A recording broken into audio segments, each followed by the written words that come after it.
Hello, hello. I remembered to turn on the mic this time. How is everyone this evening? Kingsbury Crafts, Robin Bryant, Kingsbury, yes, you're early.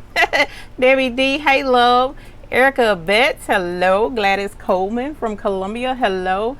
Julianne Satara, hello my love, how are you? Debbie Kidd with her wrench beside her name now. Jafina, Lynn, and Lisa. Julianne, hold on you guys, let me log in on my phone so that I can see, because squinting on that thing is going to give me a headache. Julianne, I am great. How are you? How is everyone this evening? How is everyone? Oh, there we go. Now I can see. Yes, that's what's up. Carol Coleman, hello. Reefs by Veronica. Erica Betts, woo woo. I know that's right, girl. I'm excited for this evening. Nancy Faust from Iowa. Okay, you're gonna have to help me pronounce your name. From Ohio, hello, how are you? Welcome, welcome. Tanisha says hello everyone. Mr. Patrick Quinlan, what's up? Ronnie's Raps, Catherine, and thank you, Satara. I appreciate that. Thank you very much. How is everyone this evening? This week has been interesting. It really has. It's been going great around the studio, but what I have found is, thank you, Reese by Veronica. I appreciate that. Hey, Will. What I have found out is that this thing with sublimation is contagious, y'all. It's like you can't not think about it when you go in the store. So because Miss K is good, sweet, thank you, Miss K. I appreciate that. And hi, Dawn from Vegas, how are you? How are you? So I had went on a mission to find more things to sublimate so that it will help support the announcement that I had today. It's a really big announcement.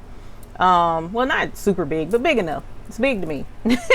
So if you are interested in doing sublimation and you're limited in your budget, you hang tight to a little bit later in this show and you will find out how you can get into sublimation as well. All right, we're going to try and help you out. All right, so you guys, now since the last time I was on and showing the different things of sublimation, who has decided that they're more than interested in jumping on the sublimation bandwagon? I mean, because the thing is, the items and everything that you're making is so easy and the profit is ridiculous. The turnover is just crazy, because now you're able to customize things exactly to what the customer's specifications are. And you don't have to worry about digitizing anything. You don't have to worry about finding what, I mean, I don't even know how to get into it, because you still have to get the right outfit for sublimation. But it's like there's embroidery, then there's vinyl where you have to layer, then there's bling, and now here's a whole new avenue, which is sublimation. So what I'm finding is people appreciate the level of customization with the sublimation a lot more, because it's more vibrant. I don't really know how to expect it. Robin Bryant, Satara says she is. Susie Sarver says hi, hello, hello. Lupe says you are. Catherine says yes. Erica Betts, what it says, what is sublimation? I'm sorry. It's all right, we get ready to get into it again. Debbie Kidd says you have all the stuff but haven't hooked anything up yet. Holler. Carol Coleman's printer got in. You did your first baby blanket today, Will said. And Tracy Russo says hi, hello to you as well. So out of the folks that are in here, Debbie says she's got the stuff. Who received their printer babies since the last time we were here? Because that means there's a bell ring waiting for you. And we need to get that done as well. Tanisha says you just got your printer and heat press today. You put a picture in the Hoop group. You're the first one to get your bell ring. Congratulations, Sublimation baby in the house. All right, Tanisha, we're gonna get this ball rolling, girl. All right, so Let me see. Erica Betts, you asked what is sublimation. Debbie Kidd, hang on. We gotta ring the bell for Miss Debbie Kidd. I cannot not ring the bell for you. Congratulations. Woo, that's what's up. Yes, congratulations to the both of y'all. I know I was super excited when mine came, especially that big old Dad Bling printer showed up at the door. I felt that was important. Tracy Russo says you have the printer with the Sublimation ink system. Did you get that since the last show?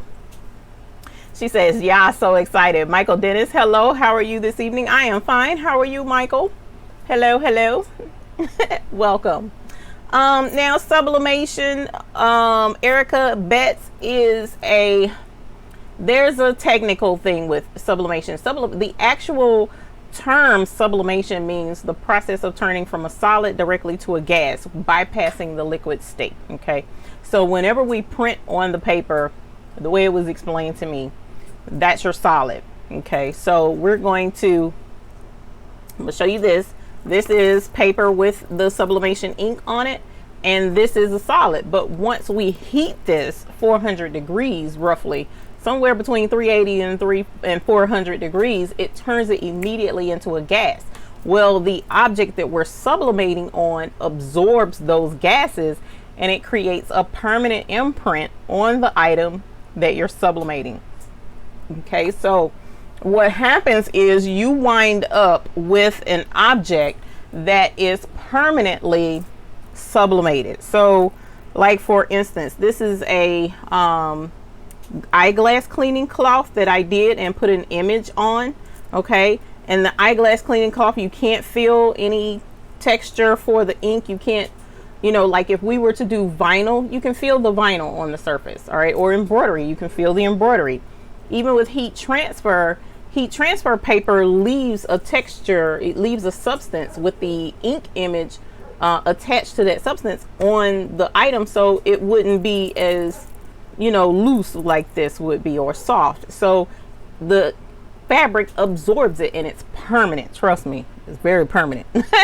So I've sublimated things accidentally. I was like, oh man, okay, you cannot get that stuff out. So once it absorbs, that's it. And the cool thing is, just like you see here, you can do full color pictures. Okay, but the only drawback is it's preferable, especially if you have an image with white in the back, or white in that image somewhere, that you print it on a white background. Or even if you did a color background, such as light pink or light blue, you can even go a little bit darker, but that background is going to change the appearance of your ink, and the white parts of your image are going to take on the color of the garment or the item that you're pressing on.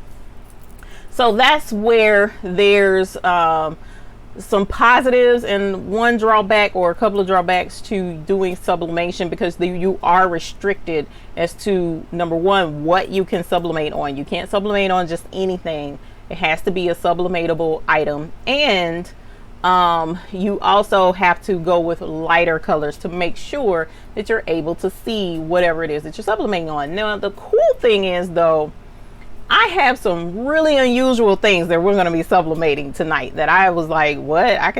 Wow, this is really cool. So I've found these. One of these you guys have seen. If you're in the Hoop group, or if you follow me on Instagram or Facebook, then you've already seen that I have sublimated on an umbrella. Okay, so I got another one, and we're going to sublimate an umbrella tonight so that you can see how that looks. Now, that's, as you see, this is black and white, so I'll be sublimating on the white part of the umbrella so that the image will pop and those vibrant colors will show through. So let's see, Debbie Kidd, you said you have to get a new heat press because you have a clam shell. You don't have to get a new heat press, ma'am. Don't let these folks tell you that you do. I'm doing very well with my clamshell heat press. Carolina Gary says, hi from Canada. I really want to learn more about it. Looking into buying one. Well, welcome. We're going to show you a way to bypass buying or investing a whole lot into doing the sublimation right away, to get you into it, see how it works, and see if it's something that you're interested in, and then we'll go from there. But we'll discuss that later in the show. Tracy Russo, he says, no, I've had it but haven't used it. Girl, we're gonna have to crank that sucker right on up. Hey, Miss Eartha Lewis, how are you? Michael Dennis says, lovely girl. Thank you. Thank you. Thank you for letting me know. Diana Henderson says, good evening, everyone. Good evening to you as well. Tracy Russo says, I mean, I tried a couple of things, but looking for more info before I get into it. Okay, then that's what we're going to do. Little Miss Boutique says, hello, how are you as well? Barbara Nance. Hi, Miss Barbara Nance. How are you? Shannon Davenport says, hi. First live in quite a while, trying to understand this sublimation stuff. And I don't want you guys to think that we're kicking embroidery to the curb, because we're not. As a matter of fact, we will be definitely getting back into embroidery here shortly on the next live. But the sublimation thing has been so compelling, the argument for it. And because one of the things, and Will is testament to that, and I've mentioned it quite a number of times, and then also there's Candia, who also discusses embroidery and the benefits of embroidery with your business and expanding your business to other things. When you find something to add to your business that has, you know, low overhead costs, really quick turnaround, and high profit margin, then, you know, it's kind of, you might want to look into it. You know what I'm saying? So, and that's one of the things that we do as embroiderers. We customize for our customers. That's the whole point in doing embroidery, right? So this is an extremely custom field to get into, and I firmly believe that if you find your niche of the different items that you want to offer, you'll do really well with the sublimation. Let's see. So Miss K says, any specific fabric to use or stay away from? Yes and no. So we'll get into that as well. Probably not tonight as far as what fabric to stay away from, because it's common knowledge that cotton, you can't sublimate on plain cotton, but there is a way around that. And I've been doing research on that, and I kind of don't want to get into that until I purchase the material or the substance that you need in order to successfully sublimate onto cotton. Okay, so until I can purchase it, try it for myself, make sure of how it works. Even though I've seen really great things from what I'm looking at so far, I still want to be 100% sure. But as a whole, when you're looking at doing sublimation on soft surfaces, you want to look at polyester. And that's what this umbrella is. Okay, so this umbrella is made out of polyester. So this is going to sublimate beautifully. The higher the polyester count, the more permanent and the more vibrant your colors are going to be. So this umbrella is going to really pop with some gorgeous colors. So we're going to try and find a really pretty design to put on this umbrella so that you can really see how vibrant it's going to turn out. But polyester, microfiber is also polyester. You also have fleece. Fleece is polyester.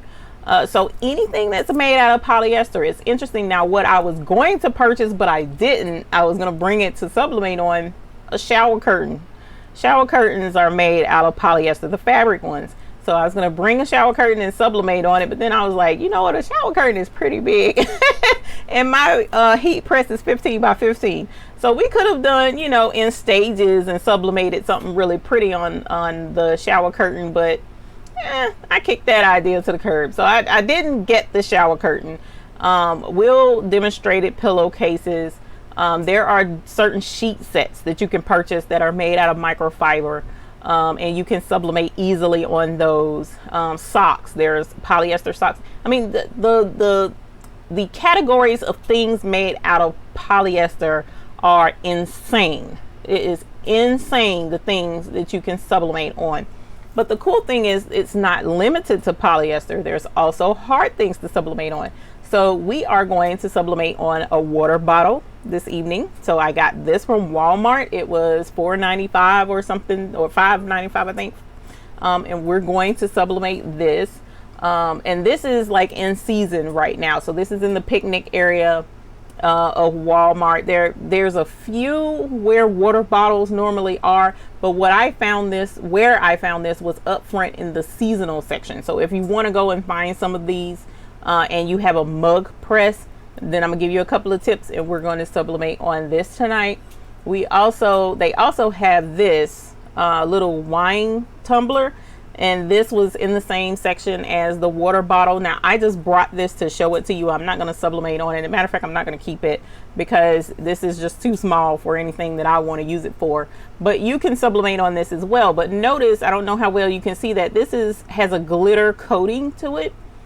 Now they do have one that doesn't have the glitter coating, but I bought one, but I really don't want to try it because I normally don't use water bottles. I use the tumblers. So I'm not sure that I'll try on that one, but I did get a pink one, and I want to show this because this is an example of how you really need to pay attention when you're getting into sublimation. I mean, because this pretty much goes the exact same direction as if you're doing embroidery, right? You have to pay attention to your embroidery pattern and make sure that the pattern you purchase is going to fit your hoop. Otherwise, you're going to cause either some damage to the hoop, or you're going to have a pattern that you can't use. Well, with sublimation, you have to pay attention to the size of your heat press. Okay, so I have my large clamshell heat press back here in the corner, and she is 15 by 15. Then I have this smaller heat press back here, and this heat press is, I want to say 13 by 12 or something like that. It's pretty small. And then I have the mug heat press. Okay, so I got the water bottles to heat press on, but I didn't measure how big the mug section is to press on mugs, because your mugs are a set size. Like, I know this will fit in there, but I didn't count for the water bottle. So when I put my design on there, this is pink, and I used a black design because I knew the black would show up. But notice how it's really light up here and super light down here. That's because my mug press is only 4.5 to 5 inches. So the pressure up in these areas didn't, first of all, it didn't really cover it. And second of all, it wasn't tight enough. Okay. So we're going to redo this. I remade my design, but smaller, okay, so that we can make sure it fit. And also, I'm going to put something behind the water bottle to give it more pressure. Instead of trying to press two sides at one time, going the lazy route, we're going to press one side at a time. And then I'm going to put something in the mug press to push it up against and make sure there's a good tight fit, so that we get even heat distributed over the surface of the sublimation transfer. Okay, so going back to the chat, because I did see another question. Betty Wheat says hello to you as well. Miss Bickham says hi. Hello, how are you? Robin Bryant says, where can I buy the ink reservoir? Amazon sold out. OMG, I am so sorry to hear that. So if Ink Express is out, and Ink Expro, xpro.com is sold out, try purchasing from them directly. Ink, I-N-K, the letter X, P-R-O.com. Okay, matter of fact, I'm going to put it in the chat and see if they may have it in stock on their website.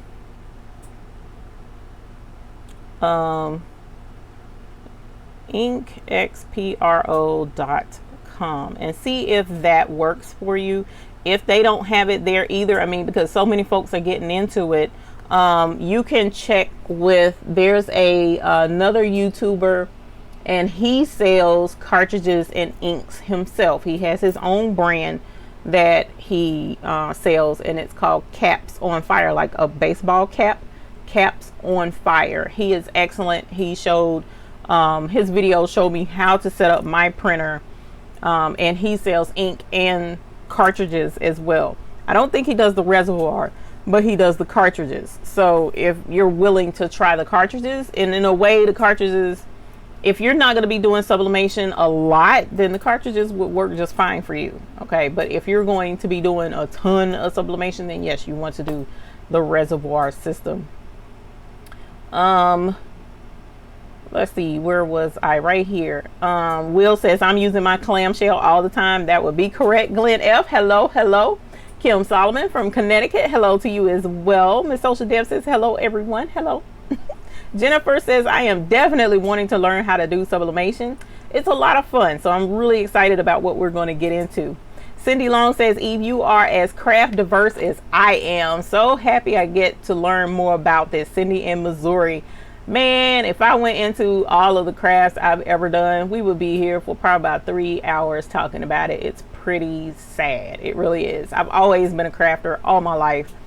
And unfortunately, my husband made me, you know, rein in all of the things that I do. So that's why I don't really branch out too far.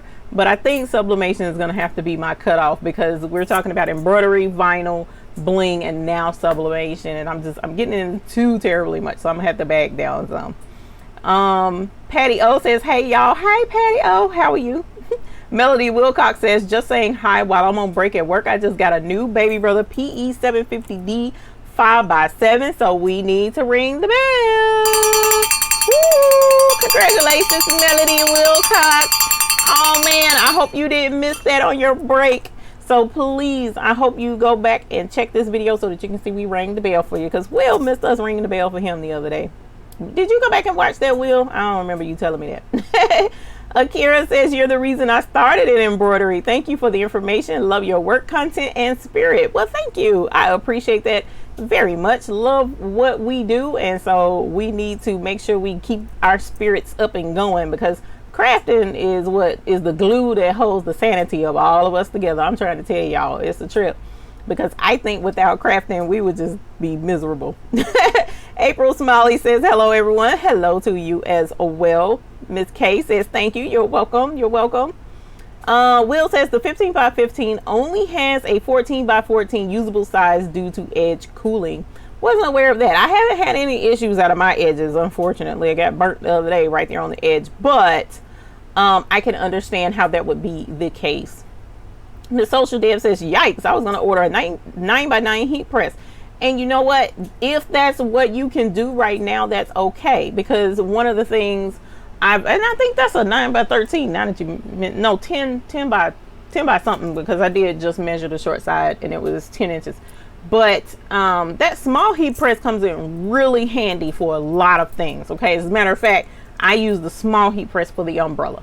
Okay, you could use the larger heat press. It'll take some finagling, but I use the small heat press for that.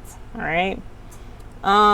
Will says, when pressing in the mug press, always have a protective sheet to prevent the dye from baking into your press. Thank you. Thank you very much. Robin Bryant says, yeah, you watch Caps on Fire. Yes, yes. You order the cartridges. Yeah, the cartridges are good too. They're really good. So I won't knock the cartridges at all. As a matter of fact, part of me wishes I had went with cartridges, but since I have the continuous ink system, I'm okay with that. Miss Bickham says, crafting is her therapy. Yes. Inkpro.com is where I got my inks for your Epson printer, Miss Tracy says. So yes, Ink Pro has been really good to me.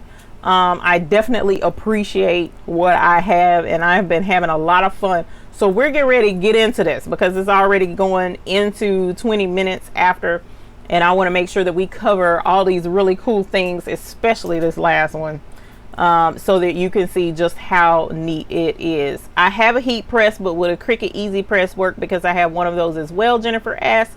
The Cricut Easy Press can work. However, you're really gonna have to put a lot of pressure on that thing, because, well, with some of your items, because some items, and this is something else we're gonna have to get into eventually, but some of your items have to have heavy pressure. Okay, like for instance, my aluminum business cards, it says that it has to have heavy pressure. So you really got to crank up the heat press and force it down to really get that tight seal on that aluminum card to make sure that it comes out really nice, bright, and clear. Now, that's not to say that you can't sublimate on it a little bit lighter, but the problem is you won't get that super crisp, clear image print on your item. And what you'll find in these catalogs, like I have the Sublimation catalog, this is where I get some of my blanks from. The more professional, so to speak, blanks I get from JDS, right? And in the catalog, when you go to order the different things, they will tell you what pressure and what temperature and what time to do these items with. Okay, the difference is with me doing, say for instance, the water bottle from Walmart, or the umbrella from Home Depot or Walmart has these as well. The difference is this is trial and error. Okay, so because I'm in another sublimation group, a lot of folks had already been trying these umbrellas and stuff, so that's how I knew what to put it on. But for some of this newer stuff that other folks may not have tried, it's going to be trial and error, because I'm trying to tell y'all, when I come across stuff, I'm like, ooh, is this polyester? Let me see. You know, because I did come up with one more thing that I probably go into first, because it's just really mind-boggling and game-changing for a lot of people, all because a customer requested it of me, and I never would have thought to go sublimation with this until she was like, you know, can you do this? And I'm like, no, but wait a minute, you know what, I can do that. And when I looked into it, I really can. Okay, so we'll go into that in a moment. Y'all have been saying stuff, I'm sorry, I didn't know it.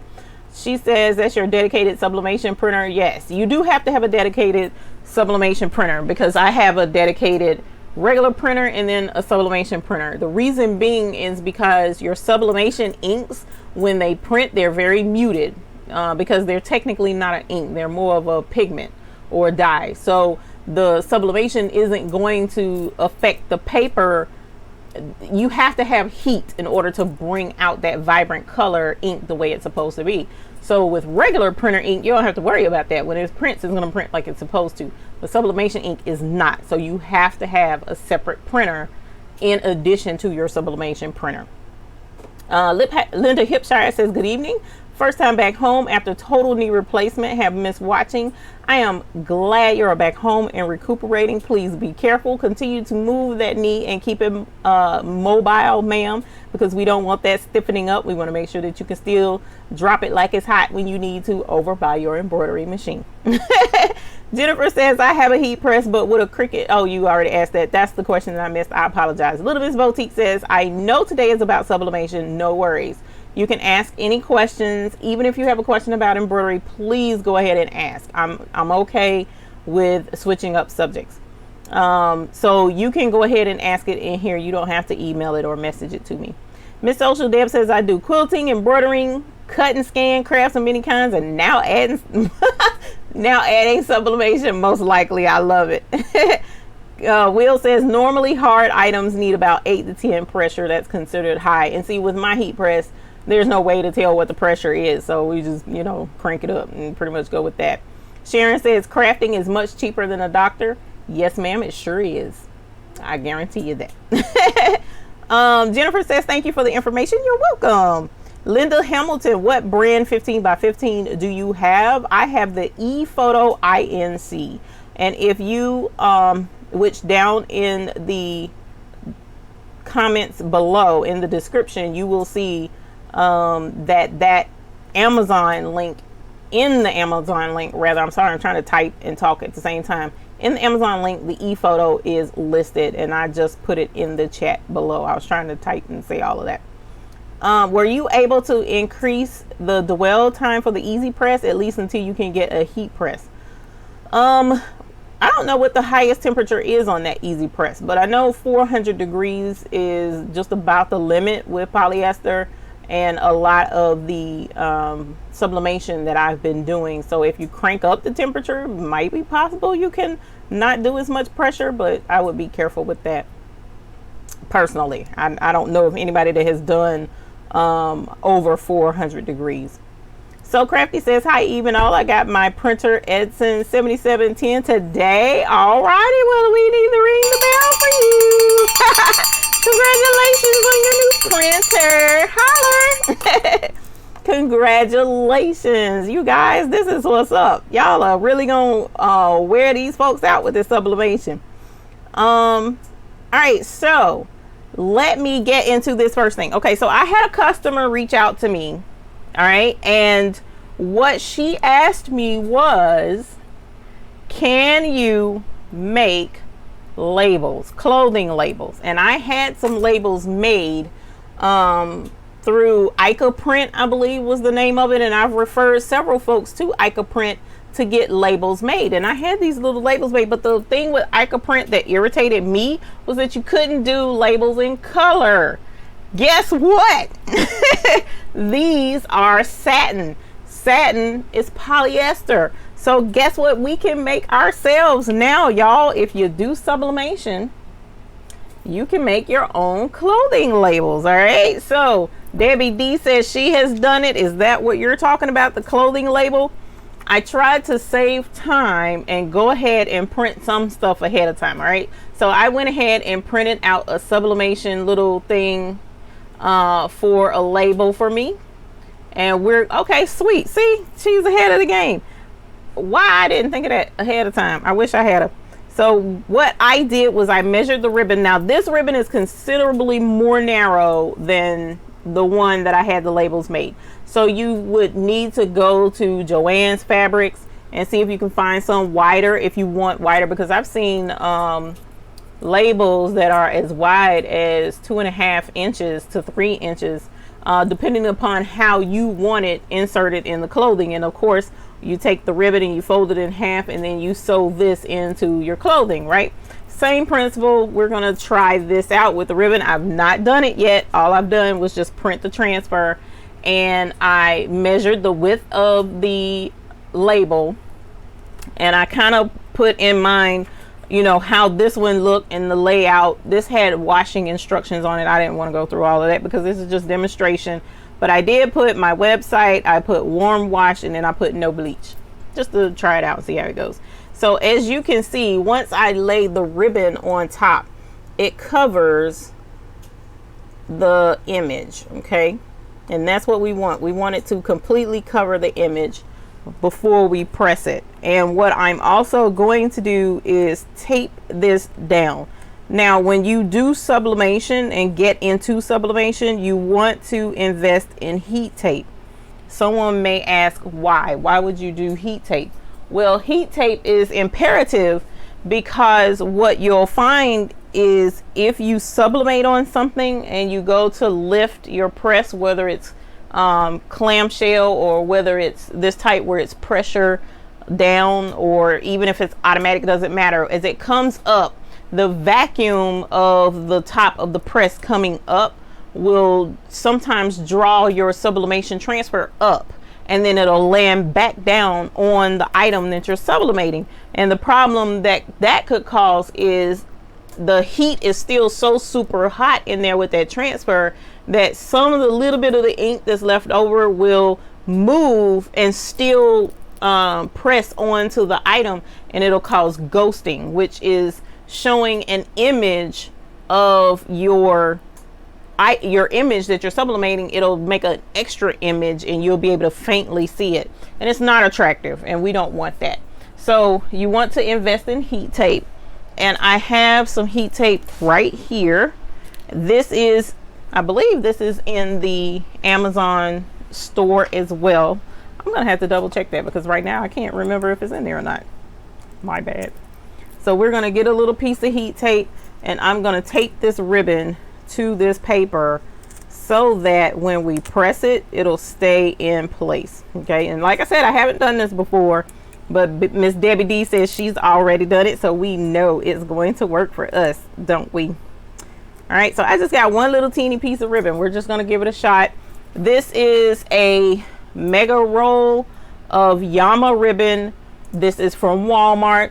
This was, I have no earthly clue how much it was. I want to say it was $4 for this roll of 25 yards of single faced satin. I want to say this was $4. I know it wasn't more than $4 because I would have been like, no, but especially because I was just going to use it for demonstration. I'm thinking these are too narrow for labels for my customer. And I have my heat press already set. Actually, it ain't even up high enough. I'm gonna have to turn up the heat, y'all. I had it on 350 because I was doing rhinestones. So we're gonna let that go ahead and crank back up a little bit, and then we'll press our label and see how that goes. Meanwhile, we'll go ahead and get our water bottle ready too. Might as well, because that press is separate, so we can be too slick and press two things at one time.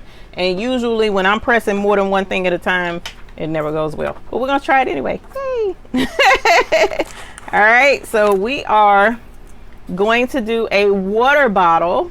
Okay, so this shows the different refill time frames, like from 8 a.m. to 1 p.m.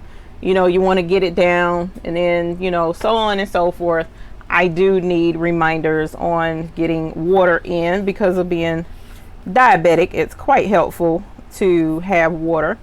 So I'm going to go ahead, attach this to one side of the bottle. There's no front, back, whatever, it's round. And we're going to put heat tape and tape this on pretty good, because when I did the other one, I noticed the heat tape came off as I was pressing it. So we want to make sure. And now this is going to be on the heat press for 90 seconds. Yeah, 90 seconds for the water bottle. 400 degrees for 90 seconds has been what has worked for a lot of folks. Okay, and let me make sure I have your own personalized labels. Miss Bickham says yes. That is really cool. Now that's perfect for those who also sew, like when you make the baby bibs from the baby bib pattern that I have on the website. You can insert your own labels in that because you're hand making it. Or if you have customers who you're doing embroidery for and they hand make items, you can make labels for them. So I did tell my customer a price and said yes, I can do labels, and she was quite pleased with that. Debbie D says make sure you tape it down. For sure, I am definitely doing that because I don't want the ghosting. What about buying satin and then print and cut on your Cricut? Now satin, you can do print and cut on the Cricut. Wait a minute, print and cut on the Cricut. If you're doing sublimation, what I would do is press the sublimation paper onto the satin and then possibly cutting it out. I don't know how that would work because my Cricut, I've tried to do what is it called, print and cut on my Cricut, but my Cricut won't do print and cut. It's supposed to, but the optical thing never worked, so I don't know how that works. But with satin, once you print it, I guess you could trim it as close as you could. Marge says I use Sublimate. Wouldn't it unravel? It will, because satin frays. So I would probably use a fabric stiffener in order to cut it. So if you use something like this Terrio Magic will make the satin feel more like paper when you put it on the Cricut, and it'll help keep it from fraying. But eventually it's still going to fray, because unless you treat the edges with fray check and keep that from happening. Hello Marge Campbell, how are you? Hello Maria. April says, what software are you and Miss Debbie D using to make labels? I buy the ribbon but having a hard time getting the layout together. Okay, so the software I have been using is Microsoft Publisher. The reason I've been using Microsoft Publisher is because it's old school. It's all I've used ever and all I know. Okay. Now I am slowly but surely being introduced to GIMP. I own Adobe Photoshop and Adobe Illustrator. Do I really know how to use them? No. So I'm probably going to end up kicking that to the curb. But there are many different programs out there, but GIMP and Inkscape is free. And both of those are on the same level as Adobe from what I've been told. So you can use either one of those and they're free. So that's Inkscape and GIMP, G-I-M-P, if you want to use a powerful photo editing program. Eric says, where do you sell? Where do I sell what? My sublimated items? Usually people contact me through instant message or email and ask me if I would customize something for them. I don't have a website or anything that I sell on. Everything that I do is strictly word of mouth. Marge says I use sublimation to make quilt blocks. I use 60/40 poly cotton as close as I could for the customer who wanted me to stay as close to cotton as I could, and it works really well. And it will.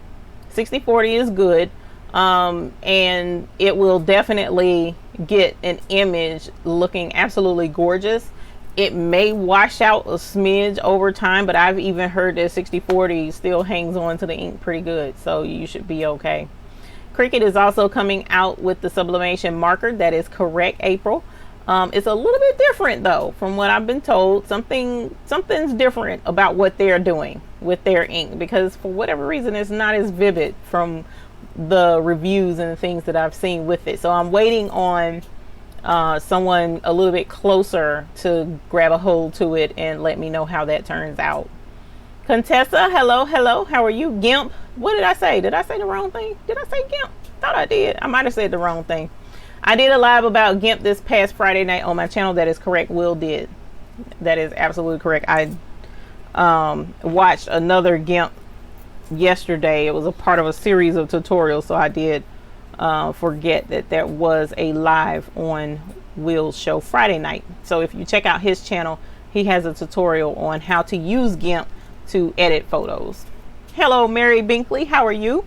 So I hear my clamshell clicking over here. We're going to go ahead and close this thing down on our label, our clothing label. And while that's baking, I am going to fold this up a little bit and put it in behind this bottle and see if we can't add a little extra something to push this up against the sides, and hopefully we'll get a better contact out of this thing to get a cleaner press. Okay, so I don't know how well y'all can see that, and I don't have a my camera mount in here, I don't think. Nope, sure don't. I could have moved y'all over closer so that you could see. Let me see if I can't get you guys closer so that you can see this mug press. So you see the mug press. All right, how well can you see? There's the mug press right there. Sorry for the shaking. I'm holding it with the less dominant hand. That's the mug press, and that's the main part of the press. But right now, I have this disconnected, and the mug press, and I'm touching it like an idiot. The mug press is what's hooked up. But right now, this thing over here is beeping at me. So I'm gonna be careful and pick this up, and then, whoo, hot. And there's our super hot label that's taped down. So we're gonna let that sucker cool off. Whoops, sorry. Can you see that? There we go. We're gonna let that cool right on off, and we're gonna go ahead and put this bottle in the heat press because I want to get this mug press turned off. Okay, so here's, I don't know if this is gonna work. It might be too much stuff in here. I'm trying, y'all. I don't know how well you can see any of this. Now this is my first time doing it with this fabric in the way. So this is purely experimental. So if something catches fire, if something catches fire, call 911. All right. Let me make sure my whole image is in there. And now we'll press. We are rigging up stuff around here, y'all. Sorry about that. Oh, we rigging. Love my chandelier. Thank you. She said, name it Eve after me. Oh, you can see it fine. Okay, cool, cool, cool. Oh, Mary got a new embroidery machine. Holler. Oh, shoot, y'all. I'm sitting here talking and did not turn on the timer, because that, now that's the downside to that heat press. There's no timer. Whereas this guy over here has the countdown automatically, and it beeps and reminds me that I have something in the press. And with that one over there, I cannot tell you how many times I forgot to hit go on the clock and was like, oh shoot, I have no idea how long how long it's been in there, so I would have to wait. Going back to the chat, so Mary Binkley, what embroidery machine did you get? What embroidery machine did you get? Can you use heat tape for vinyl pressing? Yes, you sure can. I use it all the time for vinyl. especially when like I think it's glitter vinyl, and I know holographic, it just doesn't have the sticky that regular vinyl does when you weed it. So I have to use heat tape to hold it in place. That's what the heat tape is for, to hold anything straight, anything together with the heat press. Now let's go ahead and pull off our label, clothing label. Y'all, we in here designing clothing labels on the channel. Holler. So you can offer your customers full color clothing labels. How totally cool is that? Why is it not focusing? There you go. Super cute. Come on, focus thing. There you go. So yes, you can do clothing labels. All right, time is up on this thing. Should have been up actually. And I'm gonna pull it out by the lid because that's hot. It looks like it went through. We'll see. First time for everything. Okay, shut up. All right. Let's unveil, because I can kind of see it, but not really. I don't know how well it is. How's that look? Oh!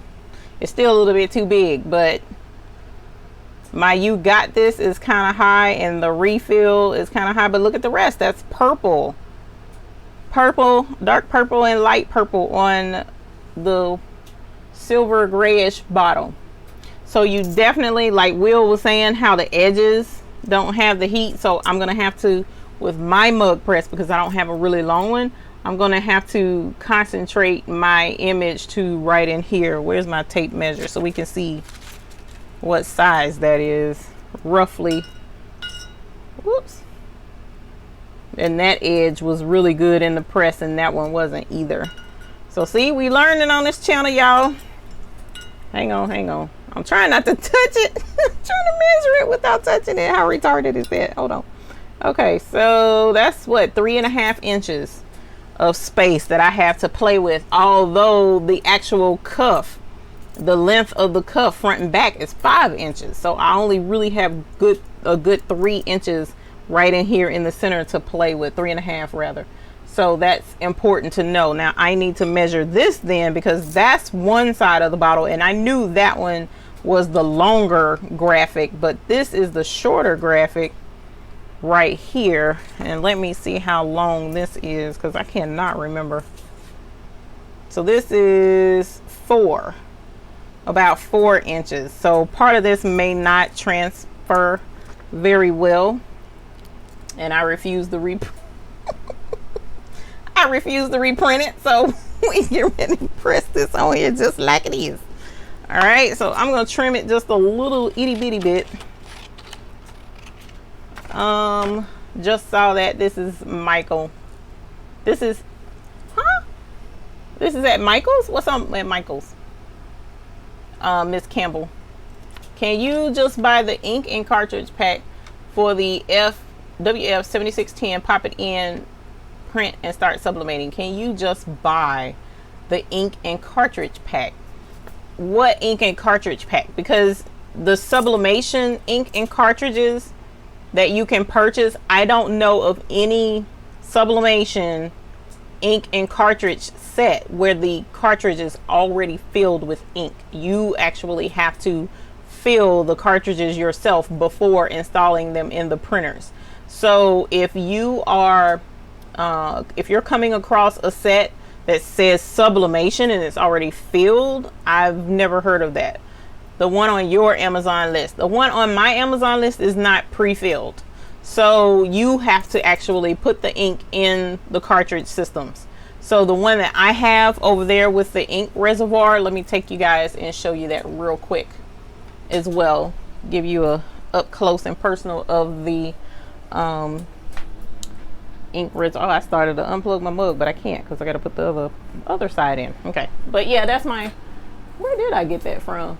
I can't even remember where I got that chandelier from, child. Whew, it's so old. But at any rate, here is the continuous ink supply system. And as you see, when I first got it, it was up here. So I have been printing and printing and printing and printing on a 5 500 piece order of eyeglass cloths and other miscellaneous stuff, and that's how far down I've come. It's slowly going through ink. It's ridiculous. And that cord here is the tubing that goes into the ink cartridges. Now, I don't know, am I long enough? I think I might be long enough to show you after getting half this stuff off the top of the printer, because you guys, I am low on surface space in here, so I set stuff on everything just to give you a look-see. Okay, so you see how it's going down into my print head. So these are the cartridges, and all four were attached together with the tube already attached. So I just had to put ink in this and then purge this to force the ink into those. So the continuous ink system is a whole horse of a different color, whereas if you were to buy just the cartridges, not the reservoir part, but just the cartridges, and put the ink in just the cartridges, it will save you, you know, a little bit of time and stuff. But in the long run, all I have to do is come and put ink in here. I don't have to put ink in my cartridges. I can just fill this from the outside and I don't have to do anything else. But to get my cartridges in, I had to fight it a little bit and cut it, because I didn't pay attention to some of the instructions. We're not going to talk about that. And so I made it work personally.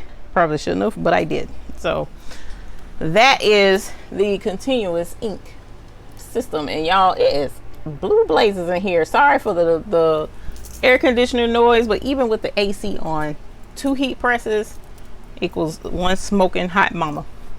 So let me go back to the chat and make sure I didn't miss anything. Oh, I was frozen. Uh-oh, sorry about that. Do they make a longer mug shape press for bottles? There's adapters that can be purchased for some of those mug presses.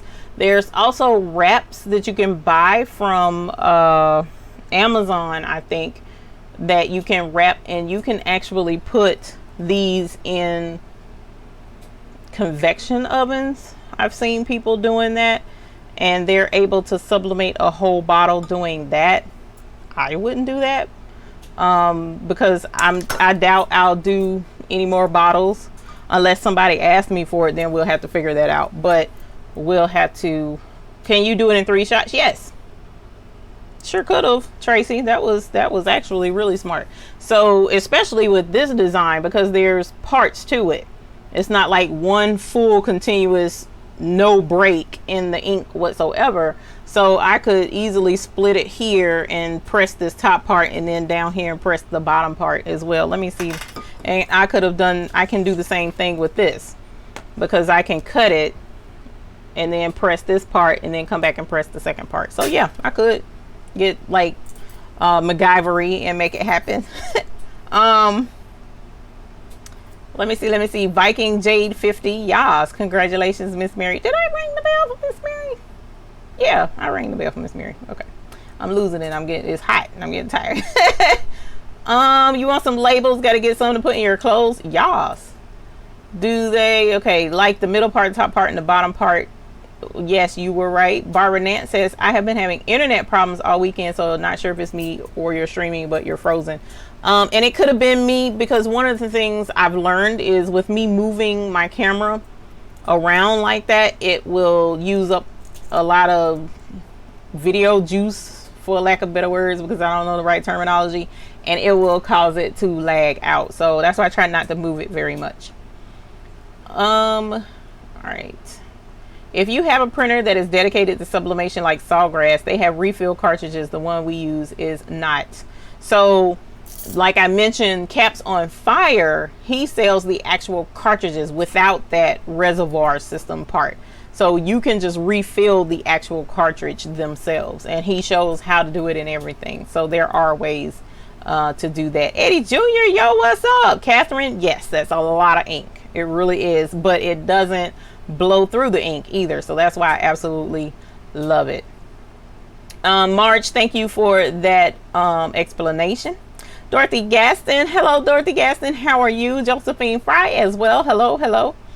And now what we're going to do is I'm going to take that chance because I want to be done with the water bottle, and I'm going to go ahead and put this on the back.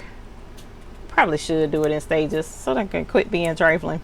But I'm also ready to show y'all this other thing because I showed you the labels, so that was really cool. So y'all are going to be making clothing labels, and I wanted to show you the shoes. We talked about the shoes last week, but I didn't have them. How about the shoes was right here beside me the whole time last week on my desk. I didn't know it because I had crap all over the top of it, so I didn't see it. But I have the shoes sitting off to the side, and I also have that bag because you remember I had a bag too, and I said, well, we possibly can do the bag. So I have that as well. And Will, you're right, I forgot to put my butcher paper in with this bottle the last time, but I'm not gonna worry about it this time. I probably should do things correctly.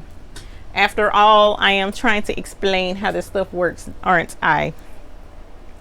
Let's see if we can't get this to cooperate a little bit better this time. All right, especially not getting burned. That was the most important thing, trying to keep from, because when I tell y'all this stuff is hot, 400 degrees is nothing to play with. There we go, yay! You're behaving, I appreciate it. All right, so this time I'm gonna put you down in there. And now we're gonna pull it shut. All right, so while that cooks, I'm gonna turn on my timer, and then I'm actually gonna let it cook a little bit longer. So, because it's metal, it shouldn't hurt anything. Should. Y'all know how I am. I'll experiment with anything. All right, so do we want to do the umbrella, or do we want to see what's behind door number 4? Let me know which one you want while I grab the shoes and show you what the shoes look like. Because I showed you the bag, I just didn't get to show you the shoes. Okay. Showed you the bag. So umbrella or door number 4. Which we're going to get to door number 4 anyway, but we're talking about what you want to do first. And if we have time, which is already going on 9 o'clock, we might can do a pair of shoes. And I also brought hats. I brought hats in here so we can look at the hats too. So here are the slides, and this is how they come. Okay. They come already attached with the receiving Velcro side, but the opposite side is detached, right? So the cool thing I love about this particular concept is it takes a lot to attach this to the shoes. You actually like need pliers to dig up in here and attach this strap. But if something happens to this strap, say for instance you mess up on it, or if you get it to the customer and the customer is like, I broke my strap, you can buy replacement straps and just make a whole nother strap and put it on the shoe, which is really cool. All right, so you don't have to stress out about doing the shoes, because like I did one time and it shifted a little bit on me, so I just bought a whole new strap and redid the shoe. So that was really cool. My kids love the shoes. My mom and dad wear their shoes. These are mine. I just haven't figured out what I want to put on them. I kind of thought Sir McQuackins, but I'm like, I know folks probably are tired of seeing Sir McQuackins on everything I own, although that's my logo.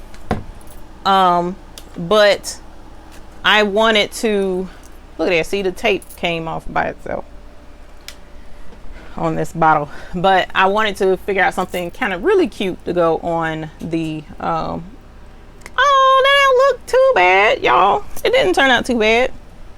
See, the bottom is still, but that kind of gives me a unintended awesome gradient look. So I'm actually impressed with my avant-garde, you know, gorgeous gradient design that was totally intentional. Totally intentional. So yeah, super cute, super cute. Y'all, I'm trying to tell y'all, you gotta figure out stuff. But that was cute. See, it wasn't too hard. It wasn't difficult at all. I just need to make sure to pay attention to where the design is, and as was suggested, press it in stages, and then that way I can do the entire bottle if I want to. So yeah, it turned out real quick. Y'all saying door number 4 hilarious. Sheila Cushenberry says yes, hat. All right, guess what? With water bottles, you can use scissors in the bottle, open them, and you don't have to touch it. Oh, well, I was grabbing it by the lid. So because my thing is so short, it wasn't that big of a deal. So that's what's good. You're looking for the refillable cartridges, not CIS. Okay, so if you want the refillable cartridges, check out Caps on Fire. I know he has them, and he'll tell you what printers they'll go for. All right. Yes, I am type 2. I am type 2 diabetic. Yes, unfortunately. All right, so y'all asked for door number 4. So I'm gonna show you what's going on door number 4 and see if you can guess what is behind door number 4. All right, now don't forget it's mirrored, it's backwards, so that when we press it, it'll be right side up. You ready? What's behind door number 4? Who can tell me what this is going to go on? How cool! Yes, Caps on Fire. Who knows what this is going on? Guess. Yes, Debbie Kid. Yes, honey. Yes. I was like, I'm gonna tell you what's funny. I was told you could do bath mats, but when I went into Home Depot,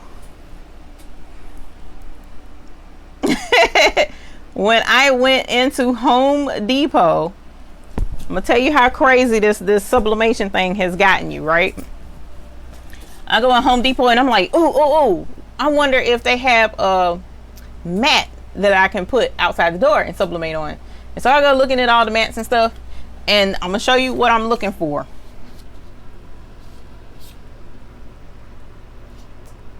Come on, focus. Where is it?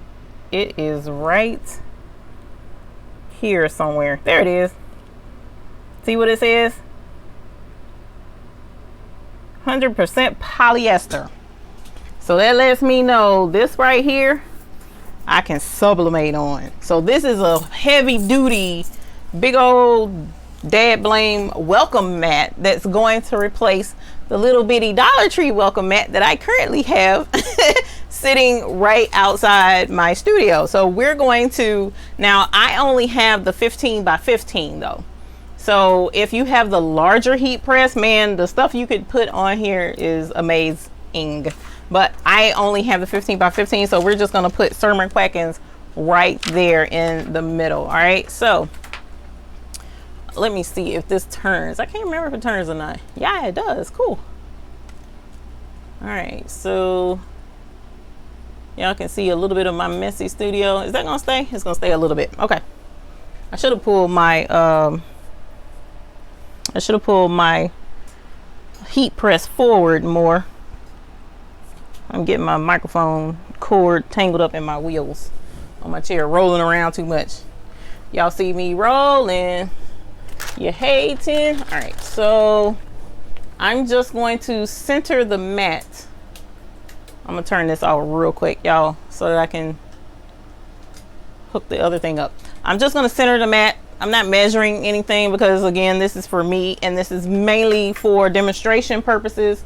The other thing is I am actually going to put this on with regular paper. I'm not using sublimation paper because I have used up my sublimation 11 by 17 paper and I have not purchased the 13 by 19 sublimation paper, even though in a way it kind of didn't matter because I don't have I only have the 15 by 15 to work with.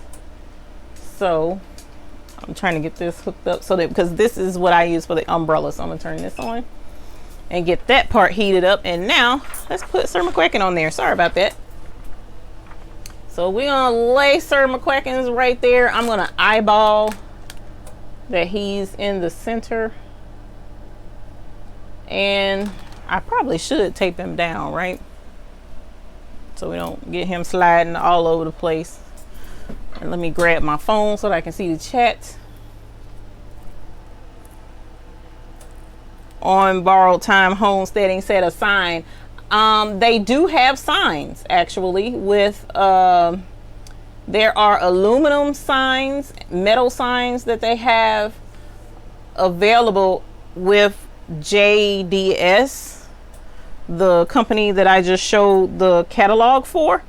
I'm looking at the phone talking to y'all.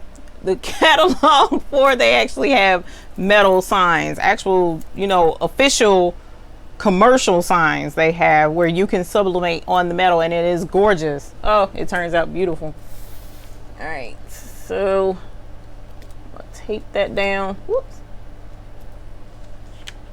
Did it shift? It tried to shift on me, y'all. Okay, now there we go. Now I'm gonna have to hold this because I didn't loosen it. So I'm putting all of my glorious voluptuous pressure on this heat press, and then we're going to let it do its 60-second countdown.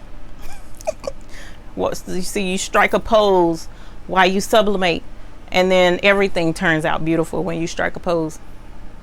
All right, so let me see what you guys are saying. You're going into places looking at all the labels on everything. Yes, I am. And it's actually very sad because my daughter's like, oh, Mom, something else. Yes, I want to see.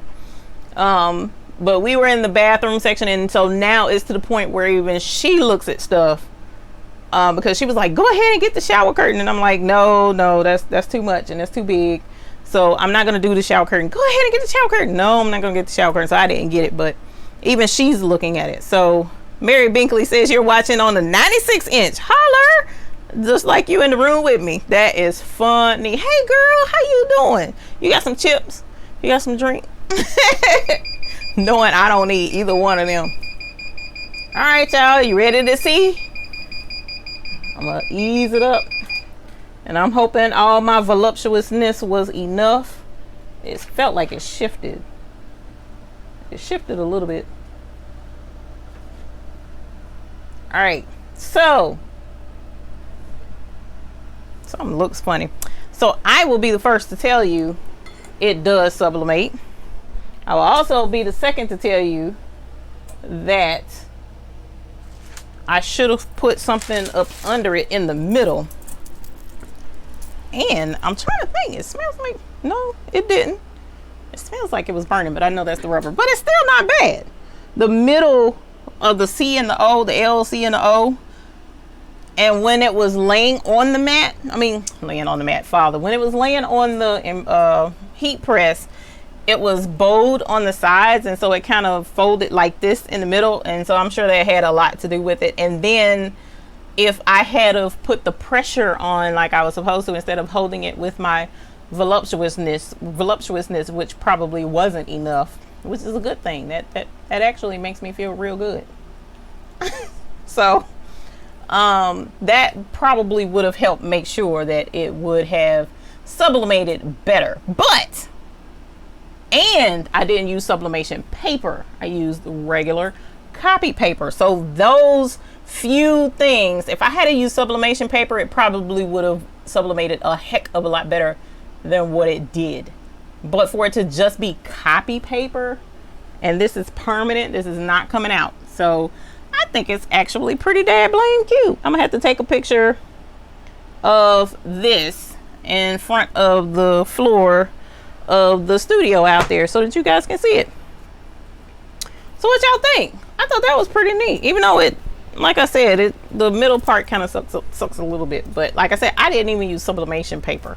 So, you know, on borrowed time homesteading, Home Depot sells flat metal sheets. No, you can't just sublimate on the metal. There are things you can purchase to make metal sublimatable, but there's a coating on the metal that makes it sublimatable. So you can't just pick up a piece of metal and sublimate on it. I wish you could. Oh, I really do. But you can with the correct material. So there's some stuff in here called Sublimation Sub that, SUBTHAT, and you can make just about anything, just about any hard surface sublimatable. It's crazy. It really is. You can just make just about any surface. A piece of wood they made sublimatable by using Sub that, and that's in this book. So when you're hearing about like something else I want to get into real quick before we do the umbrella, there's this new thing out by Caesar, who does the vinyl. So when you purchase heat transfer vinyl and you do t-shirts and stuff through Caesar, okay, there's a brand of heat transfer vinyl. They have this new product out called Sub something, what's the name of it? I can't remember. But they're saying it's revolutionary. You can sublimate on colored fabrics now. You just have to cut out around it and do a fussy cut around it to make sure that there's no white showing, but then you can press to the shirt. And that's not really new. It's in this book. They have fabric in here that you can do that with. So for them to say that it's new is kind of interesting to me. It's new to them. And I'm not going to knock it because, it's new to them, but there was something in this catalog that you can purchase and do the exact same thing. As a matter of fact, I'll show it to you.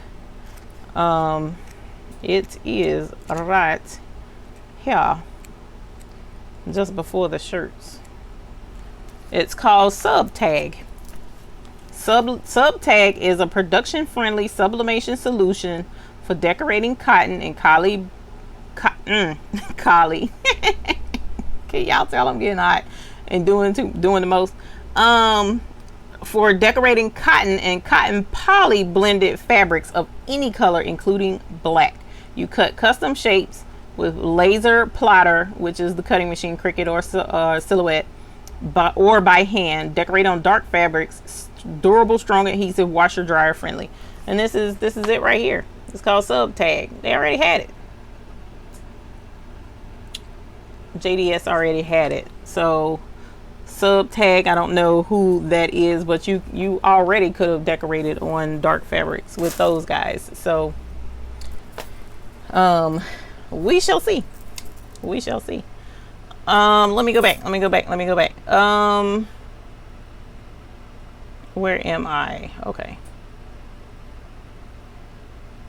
I'm thinking the JDS ones have a polyester coating on them. They do. Well, yes, I forget the name. Well, polyester, they have a coating on it. After being on the floor, that one area won't even be noticeable. I didn't even think about that, Eddie Jr. Thank you. I feel a little bit better because I was like, oh man, stupid thing. But I knew I should have pushed it up. Can you touch up the lettering with a marker? You know what? With a sublimation marker, I probably could. M. Campbell says that looks really good. Thank you, darling. Thank you, Tracy Russo. I appreciate that. You can see the potential. It looks pretty. And I've seen a couple of folks do it, and it is gorgeous. I mean, they talking about full color designs on their welcome mat. So, it really looks good. I really, really, really wish I had sublimation paper, though. So that's one of the things that I pointed out in a video before. No, on Instagram in pictures showing the difference between sublimating a key tag with sublimation paper and sublimating a key tag with regular copy paper, and you really can tell the difference. It's like the ink doesn't transfer completely, so it kind of looks like staticky. You know how if your TV is static or whatever and it looks grainy, that's how it looks. Whereas with the sublimation paper, it's completely clear and it's gorgeous.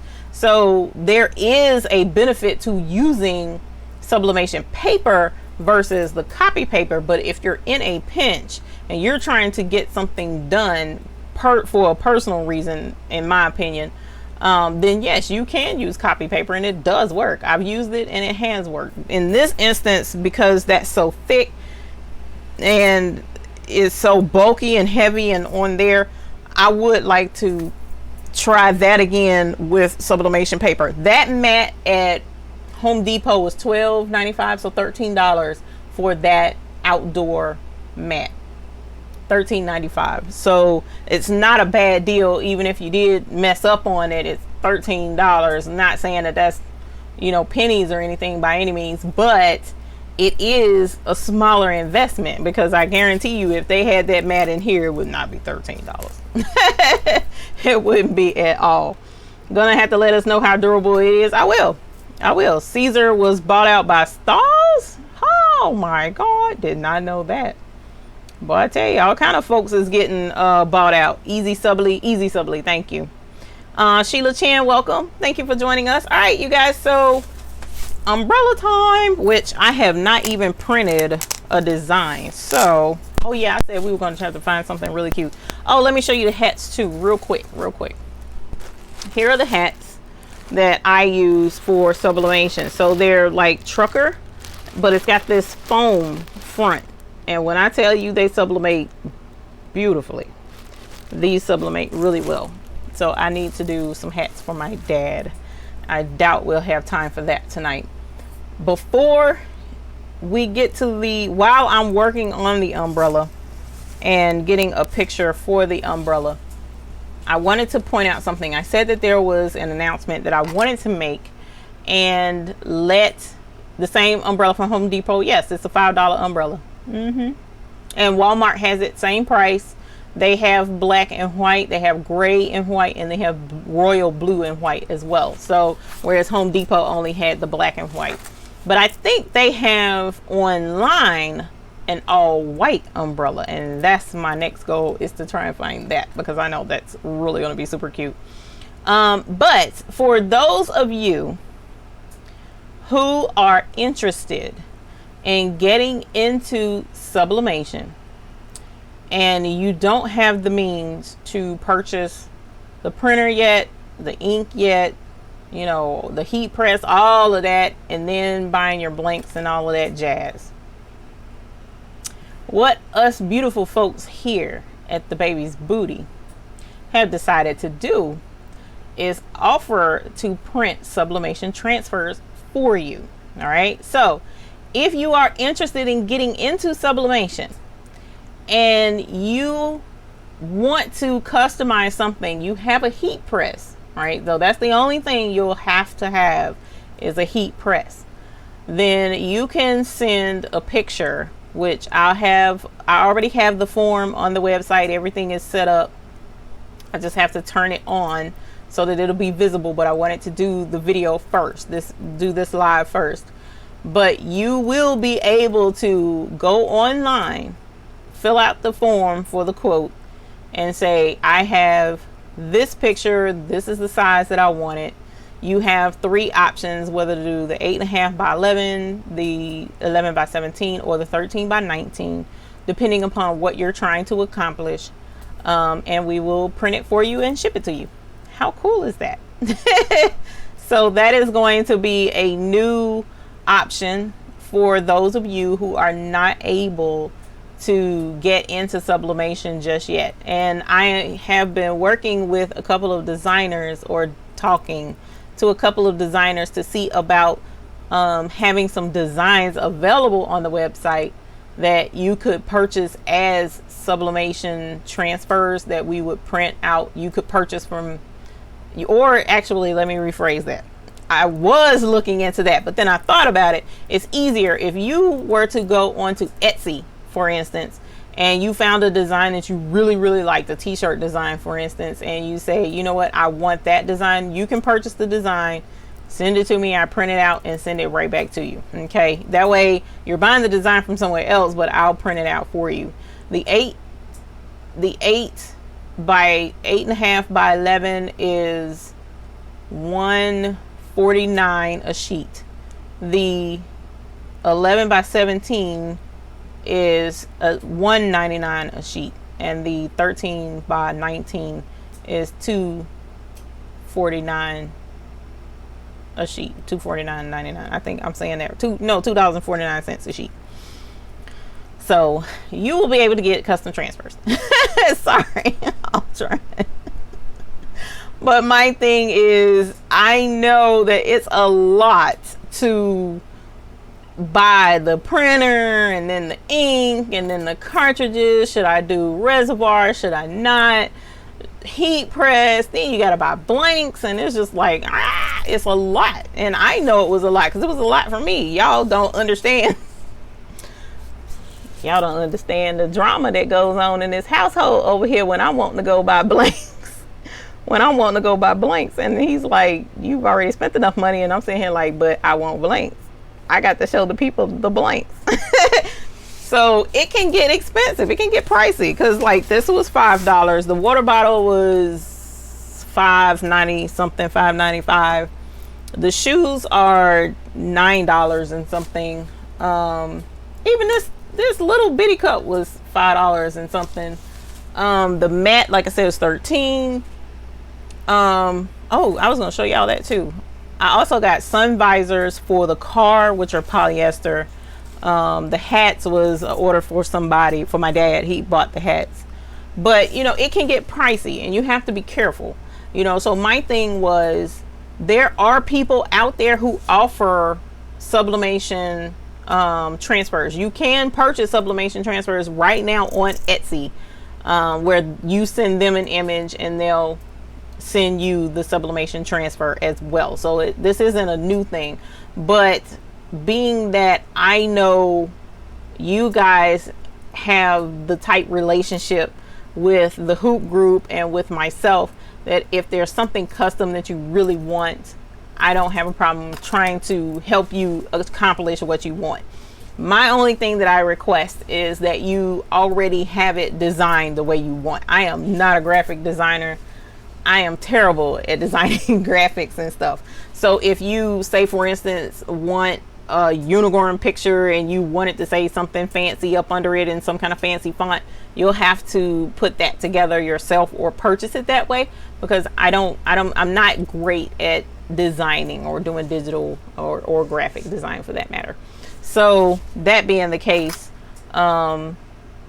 we'll have to work on that part of it. But once you have the design that you want, let me know what you're trying to put it on. So say for instance you want an umbrella, and that's what you're trying to design, right? So what you want to do is measure your area of what you're trying to put your design on, and determine the size of your heat press, the size of the area, and let me know what size you want the graphic to be, and we'll print it out for you. Okay, same for the water bottle. If you're going to do a water bottle, if you have a bottle heat press, you would measure, you know, how big your press is, how big of a design you want, and send me the image and say, I need 10 of these on 11 by 17, but it's going to be this size and that size. You know, you see what I'm saying? So that's how the process is going to work. It's going to be based off of a quote system for right now. Now I have McQuacken's is available as a sublimation transfer right now. He's listed in the store somewhere. I'll have to find it. I've been trying to set the website up all day, so it's like I haven't fooled with website stuff in a while. So to go on there was like, I can't get in. I shouldn't have waited till today to do this, but whatever. So that's where we are, and that's what we're going to do, and I'm super excited about it. So I'm off to bind a quilt and back to genealogy if I have time. Miss Marge, you have a great evening. I am going to go online and try and find a pretty design to go on our umbrella. That's a really great idea that will help a lot of people and very reasonably priced. Thanks so much. You're welcome. Eddie Jr., that's a great service to offer that will be super helpful to many people. I hope so. That was the plan. I try to be helpful, and I even considered doing, and I'm still considering doing a buy-in as well for Sublimation Blanks. All right, so the reason why I'm saying this, I'm working on something like that myself. I was going to do the design also, so I could do the design and Eve can print it. Oh, that's cool. That's true. So if you have an idea and you want to have it graphically designed, Will can help you with that. He is a graphic designer. I am not. I am so far from it, it's pathetic. But the cool thing is with the trying to help folks out and trying to get everything together, Sublimation Blanks was something else that I considered not selling but doing a buy-in for, because I order from overseas a lot for some other products that I purchased directly from China, and in order to save money. And say for instance, if I wanted to get an order of mugs that could, you know, ceramic mugs, that, not ceramic, but coffee mugs that could be sublimated, and I'm able to get a decent enough price from China, then I would do a buy-in and put that in the hoop group and say, you know, well, if you guys want to do a buy-in on these mugs, this is how many mugs I have to buy, this is how much it is, do you want to buy in? And Will currently does that, I think, with his cork, but that's what I was considering offering. The only downside to doing a buy-in like that is there has to be enough interest in it, you know. So I want passport blanks, sublimation blanks, but you guys may not want blank passport sublimation blanks, you know what I'm saying? So then in addition to that, you have to wait on the shipping, and the shipping can be high, very, very high, coming from overseas, especially with the new tariffs being put in place. So that's why I'm like kind of hesitant. I'm gonna fill it out and see how it goes when I order some stuff from China here shortly. But if I see it could be beneficial, then we may do a buy-in on some sublimation blanks and then offer a few of those. Yes, you do get a better price for a higher minimum order quantity, and that's true, but if you don't have enough folks willing to buy, then you know it's kind of like a catch-22 situation. I was looking at heat presses. What brand do you recommend? On Borrowed Time Homesteading says, let's see, I have thoroughly enjoyed my ePhoto ink heat press. The customer service for it is outstanding. The only thing is it is clamshell, which can give some uneven, just like with that mat. I really should have released the pressure on the back, you know, made it where I could clamp flat on the mat. I didn't do that, so that's part of the reason too why it didn't press evenly like it should have. So you can deal with that with those clamshells. That can be an issue, but heat presses can get quite pricey if you're not careful. So what I'm going to suggest is, first off, look at your budget and see what you can afford. My 15 by 15 was 179, I believe, 99, and this guy here was 179 as well. But even though it's smaller, it came with all of these attachments. Like I showed you the mug press. This is the hat press part here to do hats on that machine. I also have a plate press. I think that's it. Plate press, mug press, regular platen, and hat press. So I'm pretty sure it's just 4 things. They have some that are 5-in-1, so a lot of it depends on your budget. If you're able to do 1,000 or 2 for a heat press, they have the kind that when the time is up, it opens up by itself. What I would like to eventually get is the heat press where you slide the bottom platen for the bottom part forward and then arrange your stuff however you want, and then slide that part back, then press it down. Those are my goals at some point in time. They also have double heat presses. I believe they have that available in this book. Yeah, because this is first place I saw it and I was like, oh, now see, that's really cool. You can also purchase mug heat presses and hat heat presses separately, so it just depends on what you're trying to do. So let me pull this down so I can see what I'm doing. So see, here's a double heat press right here. See how you can press on one side, and while one side is pressing, you move, you're staging your other side. So then when that side is done, you swing it around, you press that side, and while that side is pressing, you take that one off and then put the new one. Oh man, it's just like, wow, how, where is this stuff when I was shopping for it? So this particular twin swing away press, let me see if I can find the price on that. I think it's in this book, I'm not sure. Come on. That's for the inks. Oh, maybe it was No, yeah, here we go.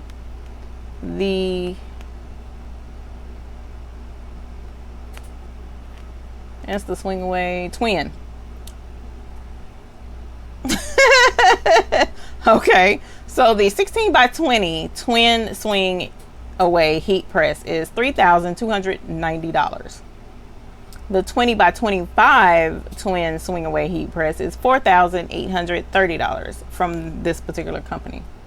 All right, so you can also find like these guys have the swinging 16 by 20 heat press. It's $1,512.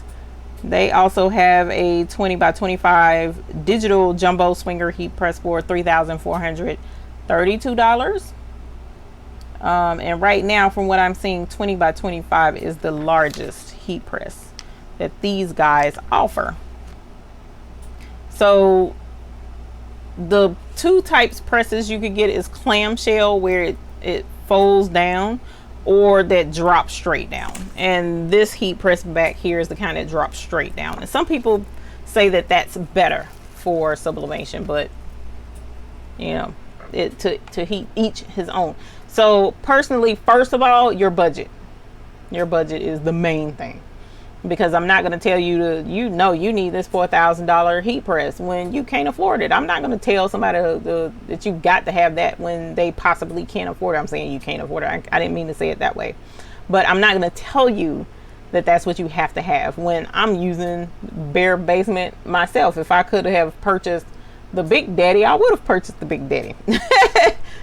So I do love my ePhoto INC, and Amazon has quite a few. And the weird thing is, when you go on Amazon, for instance, and you do a search for heat presses, you'll see that sometimes there's two different brands, but they look exactly alike. So there's a common heat press maker out there that allows folks to put their names on the heat press. So you could be purchasing a ePhoto heat press from somebody else, but it's got a different name on it because it's the exact same heat press. Tanisha says, interested in the buy-in, would like to know more about it. Let me get my information together on that first, because I'm looking into it, but that doesn't mean that it will be beneficial for us, because usually your sublimation blanks, now if it's small stuff like keychains or dog tags or something like that, that may be okay, because it's lighter and it's easier to ship. But like ceramic mugs or umbrellas or some of your bigger, more bulkier items, it's going to be a lot more expensive. So we'll have to see that. Tanisha says it's a statement that works. How do I get that book? It's J as in jam, D as in David, S industries.com. Yep. Let me show you this. Hang on. Right here. Hopefully it's coming through clear. Sorry. There we go. JDSindustries.com. Why is my stuff having the hardest time focusing? I'm not understanding this. All right. JDSindustries.com. Do all heat presses have the same temp amounts, or do some get hotter than others? Okay, so your more expensive ones are supposedly guaranteed to get the correct temperature. What they suggest is that you get a digital thermometer where you point the little infrared laser beam at the surface of the heat press to make sure that what it's calibrated. Like right now my heat press is set at 400 degrees. I really should have one of those laser thermometers to point at it to make sure it's at 400 degrees on all points. Like you're supposed to point it in each corner and in dead center to make sure that your temperature is even and consistent all the way across. But that's something that you would have to look into. So when you go online to purchase, read reviews. Read your reviews. I am a strong believer in reading reviews and making sure that what I'm investing in is something that has received a lot of positive feedback and a lot of positive reviews. Okay, so with the heat presses, there have been some folks that says there's inconsistency with the heat on the less expensive heat presses. I don't have a digital thermometer, so I haven't checked. I don't know. But what I will say is I haven't had a bad press out of that from heat yet, just because of the heat alone. Because of me not putting enough pressure or not pressing it correctly, yes, but not from the heat. So I haven't had any drawbacks on the heat at all. Shirley Wolf, I have a problem with t-shirts. They get all jammed up and I have to cut it out of the machine and then have to take the plate off and take out all the thread and shirt out. A lot of that has to do, Miss Shirley Wolf, with stabilizing, as well as making sure that it is hooped correctly. Okay, so what happens is a lot of times folks think that they can float shirts, and as the needle goes through, because it's not held, you don't want your shirt to be super tight in the hoop, but you do want it to be taut. There's a completely different feel to something being taut and something being tight. You don't want to have any stretch to the shirt at all, but you also don't want it to be all loose, you know, and floppy and wrinkly at all, none whatsoever in your hoop. Because what happens is, if there's too much give or play in the shirt, as that needle goes down to embroider in the shirt, it's going to push the shirt down into your bobbin area, and it's going to get jammed up and it's going to get caught. So you want to make sure that it's hooped properly. Make sure you got some good stabilizer up under there, and that your stabilizer is hooped properly as well. So your stabilizer and your shirt really need to be good and taut in your hoop, and that should help eliminate a lot of that problem. Also, make sure that you're using jersey needle or stretch material needles when you're embroidering on shirts, and that should hopefully help you. Push comes to shove, if you just keep having issues, then what you may want to do is use something like a fabric stabilizer like this on the shirt. This is an excellent one because it washes right out and there's no residue or anything out of this stuff once it's done and you're embroidered and it's done. So this kind of like stiffens the fabric to help keep it from flopping around so much as well. So if worst case scenario and you still try to hooping it and you still can't get it to work, try, you know, getting a little bit stiff with the fabric and see if that helps you avoid that problem. But that's a common problem with shirts, especially with it not being stable correctly. I think yours will slide forward. Mine does, and it looks the same. No, no. I wish it was. I wish mine slid forward. That thing don't slide nothing. It's actually welded, so it wouldn't be able to slide, but I sure wish that thing would slide, child. Oh, Eddie Jr. Sorry, don't ever be concerned with asking a question. That's not an issue. Are you with the creative? Oh, that's for Will. Sorry, never mind. Let me see. Yes, for the embroidery machine, that would be correct. Eve, when you go to Walmart and buy your blanks, do you show your sales license to get tax-free? No, I don't. Because in most instances, this is me going to Walmart and buying blanks. This is my first time doing this from Walmart. And so this is all for demonstration purposes for you guys. The only thing that I've purchased where there was some interest, where somebody wanted to buy, was the umbrellas. All right, and that was Home Depot, and so far I haven't gotten a large enough order where I thought showing sales tax would be an issue. But no, I haven't shown any documentation at Walmart because so far I haven't bought anything from Walmart that I was going to sell to someone else. To be honest, I have an expensive Heatronic heat press, but I want a less expensive one because I'm afraid I would get print all over my nice machine. Debbie Kidd, the way to avoid getting print all over the machine is butcher paper. And you can purchase the simple, cheap, butcher paper from off Amazon in the big, huge jumbo roll. You can get parchment paper from Walmart, Reynolds. This stuff is the gospel. This works even better than Teflon paper because I've seen ink. I've had ink transferred to Teflon paper, although you can wipe it right off. But what usually happens is I forget to wipe it off. And when you forget to wipe it off, then the ink does transfer to the next garment that you're using. So get butcher paper. When you use your sublimation, the gas, it permeates up and down. I mean, it's crazy how much this ink moves around as it's changing to the gas form. So you need something on the bottom of your heat press. You need, if you're doing shirts, you want to put something in between the layers of your shirt. So something on the bottom, something in the middle of the shirt, because if you don't, what you sublimate on the front of the shirt will ghost through to the back. And I can show you an example of that. And then not only do you need something in the middle of the shirt, you need another piece on top of the shirt. This is for sublimation. Sublimation can be messy. So you really want to get into the habit of using butcher paper, as Will mentioned, because I didn't use any type protection around my transfer when I had this in the heat press. There's a good possibility that I have sublimation ink residue on the inside of the clamp that goes around the bottle. So what would happen is when I put the next bottle in, then that ink left over will transfer to the next thing that I press. Right, so you have to use butcher paper. It will work. The butcher paper is better than Teflon, so definitely look into investing in that. Do you have to have a special backing? No, for shirts, if it's a like t-shirt or a polo shirt or a sweatshirt, mesh, oh god, what is it called, no show mesh, poly mesh stabilizer is sufficient. Sometimes you have to use 2 pieces instead of just 1.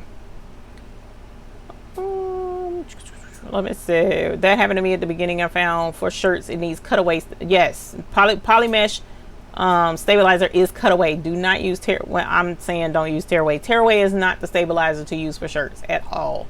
People use it.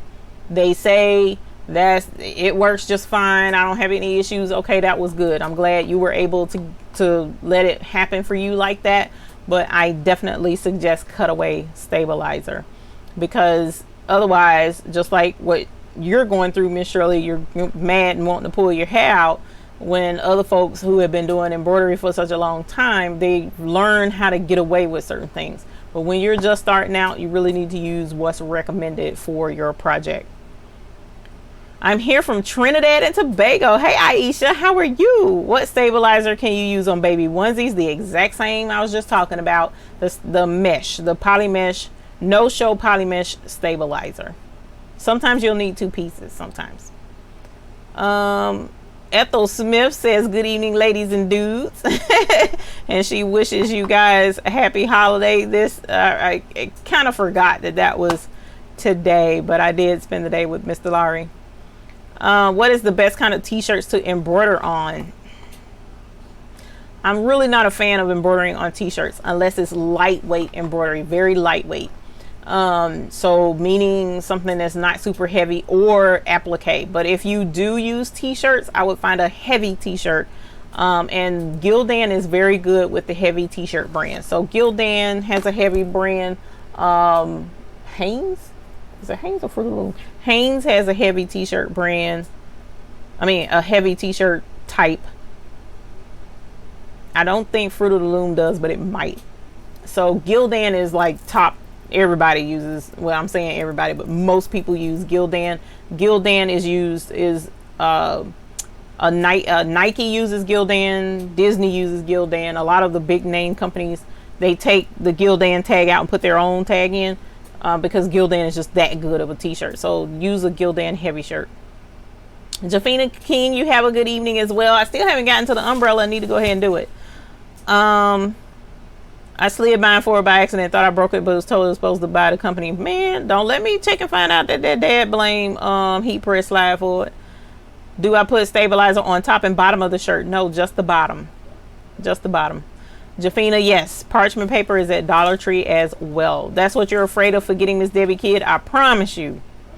You do it a couple of times, you'll remember. Also, put a little note on the heat press to remember to put your butcher paper down. Shannon Hingle says late, but I'm here. Hoop Group, welcome. Thank you for joining us this evening. Sorry, I don't have as much pep tonight, you guys. I'm sorry about that, but I'm trying to get it together. To clean that, put plain paper and press it. Use 2 pieces of copy paper wrapped around a bottle, and it will clean up mostly. My mom just used a wet washcloth and wiped it right off. It came right off the platen. So there's a couple of ways to get that right off. Make sure you use a ballpoint needle on a t-shirt or anything that stretches. Hanes does have a heavy style. Sweet. Okay, so just look for beefy tees, heavy tees. It'll tell you that it's a heavyweight t-shirt, and those are the ones that I would suggest for embroidery. Elizabeth says, can I use Schmetz needles? Yes, you sure can. I use them. That's the brand mainly that I use. I use all of them, don't get it twisted. I am not partial with needles, but mainly I use Schmetz, mainly because that was the one I got a really good deal on at that time. Heather Butler, you are welcome. All right, y'all, let's find something to sublimate on this thing right here. What's something cute to put on this umbrella that I can print out real quick without having to do a lot of work to it? I thought about like the unicorn and kind of like over unicorn stuff. Well, give me a good suggestion. I already have a McQuacken's umbrella, so let's not do McQuacken's. I'm not over McQuacken's, but he said my spool. You gonna put a spool on your umbrella wheel? You know what? No, you need to put your spool on the umbrella at Walmart that's royal blue. That's what you need to do, because your spool will be gorgeous on that royal blue umbrella. It really would. She says a rainbow. Do we have a rainbow design? Did I see a rainbow design? Yeah, that would look good. Favorite team logo, Josephine Fry. I don't have. What's PBA? I don't have a favorite team. I really, well, I guess I could do Panthers or something. I don't know. What's black and white? We'll do something with a lot of pretty colors. She said rainbow, so I guess that would make sense. What is my daughter like?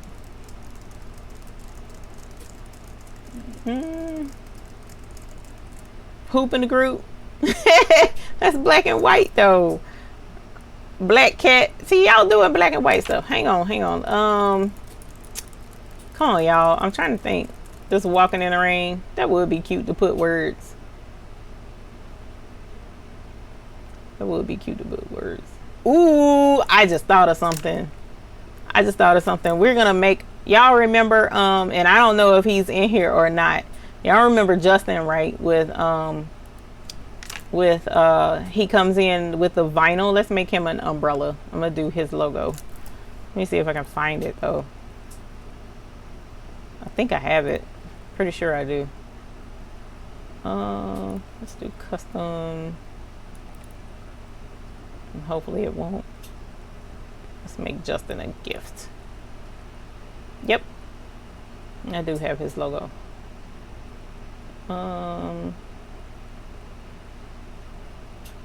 Here we go.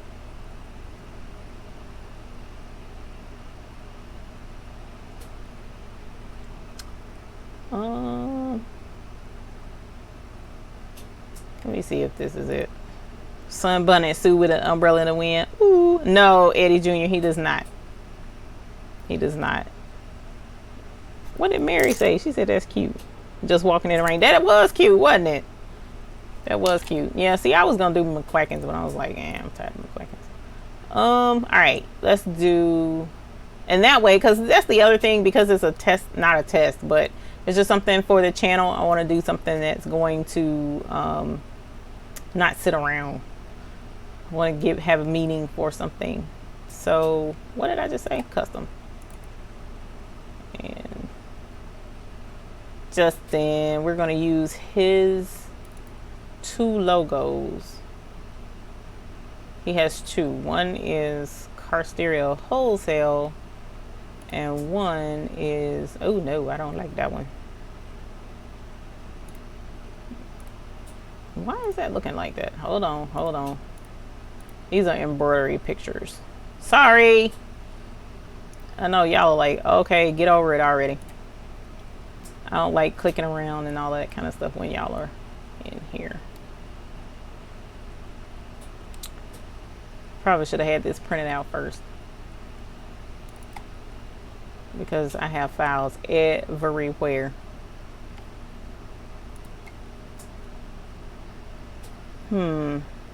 Oh, he emailed it to me. Duh. Gmail. That's how I can find it.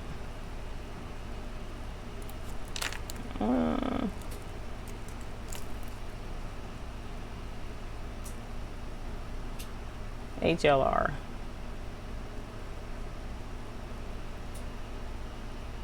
There we go. Ta-da! Yay! Okay, so that's one. And where is his car stereo wholesale one?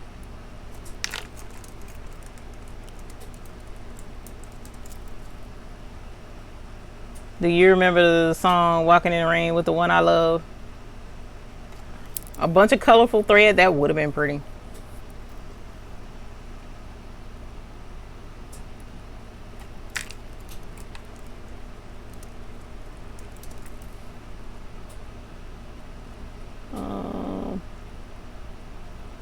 I might have to do just the one.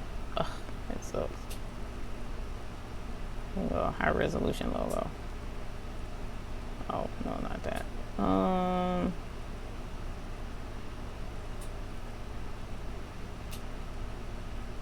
Oh, car stereo wholesale. There we go. All right. Yes. Okay, so what we need to do, you know what? I guess I could let y'all watch this part instead of me sitting here doing it like this. Let me see if I can switch you over. Whoops. Was that right? Yeah, that was right. Okay. So what I'm going to do is insert the picture that, did I download it again? I hope I downloaded it. Yeah, here we go. Here's one of his logos right here. And I need to measure the umbrella, which, what did I say? We did measure it, and I've forgotten that quick. I think it was like, I'm gonna do 10. Should I do 10 inches? Hang on. Now I've lost my, so I'm just gonna stick with 10 inches wide. So right here, this is 9.9, so that's great. We're gonna leave it there, and I'm going to copy and paste it. All right, this is 8.5 by 11, and the reason why I'm copying and pasting it is because there are 4 white panels on the umbrella, and I want to put 2 of his logos on 2 of the panels, alternating, and then 2 panels with his other logo. Okay, so let's add a page, and then I'm gonna add his other logo. And if he's watching, he's already gonna know what's going on, but I ain't worried about it. There's his other one. And let me see, I may have to resize this one. Let's see. Yep, because it's butting up against each other, and we don't want that. So I'm just gonna resize this just a little bit. All right.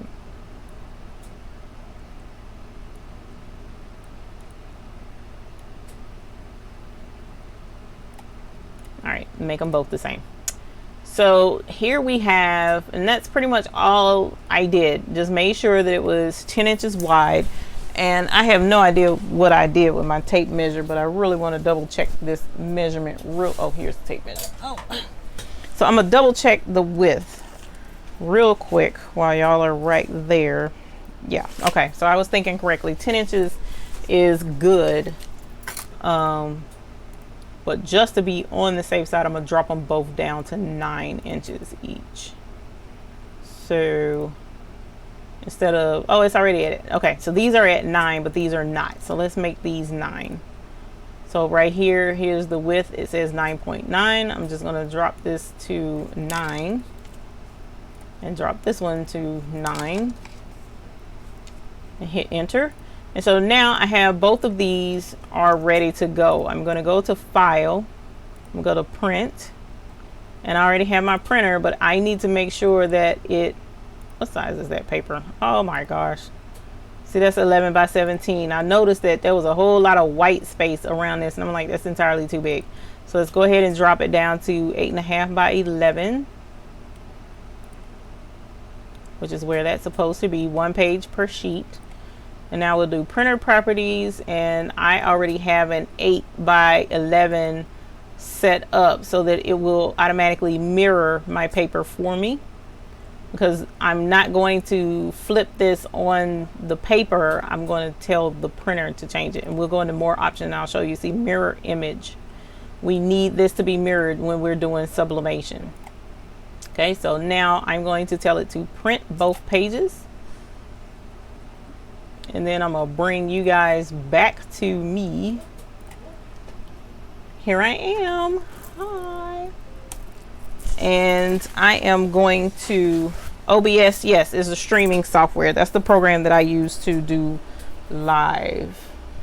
That one that has the colored triangles, that is his graphics printing company. He has a graphics printing company called HLR, and then the that's what he does all of the t-shirts and all his graphics work and that type stuff with HLR. And then the actual business that he operates the graphics out of is the car stereo wholesale. All right, so what else did we have?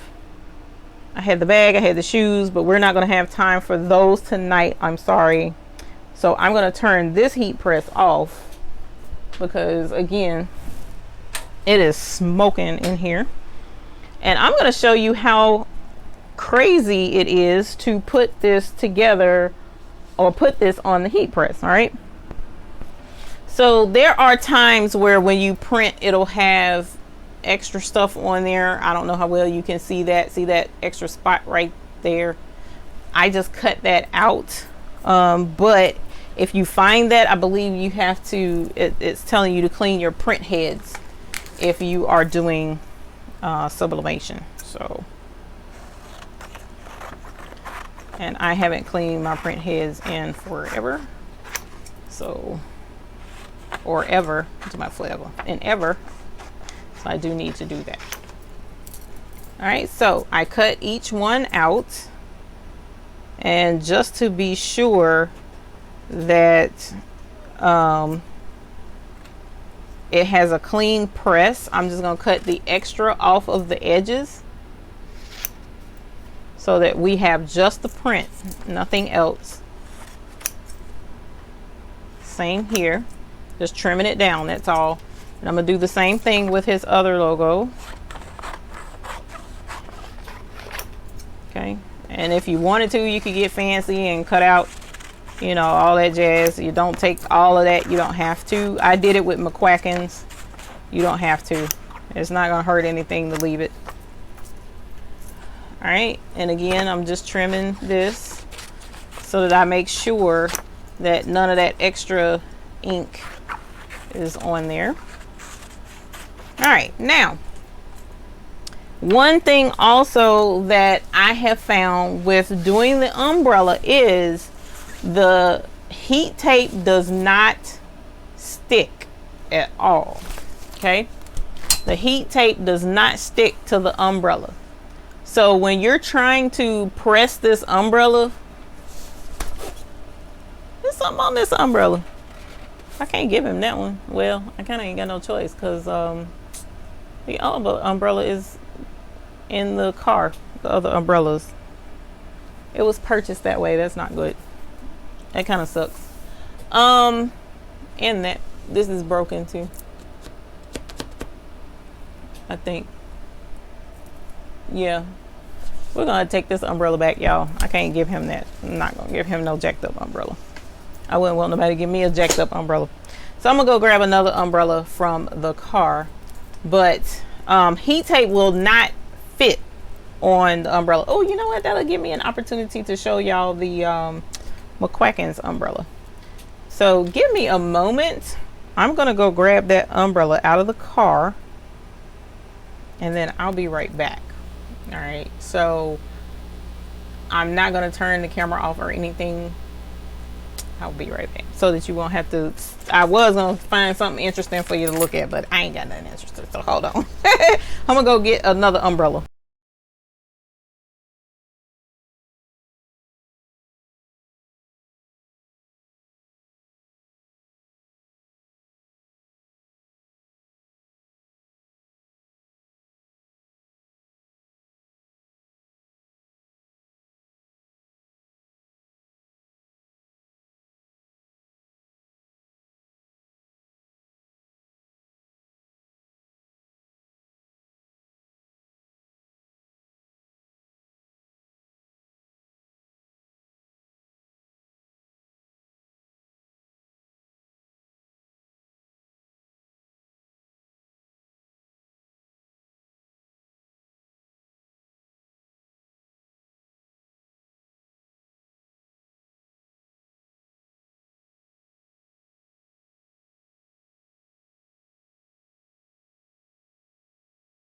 All right, so car was right outside, so that was great. But that also let me pick up the McQuacken's umbrella. So for those of you who may not have seen the umbrella on social media, here is Sir McQuacken's.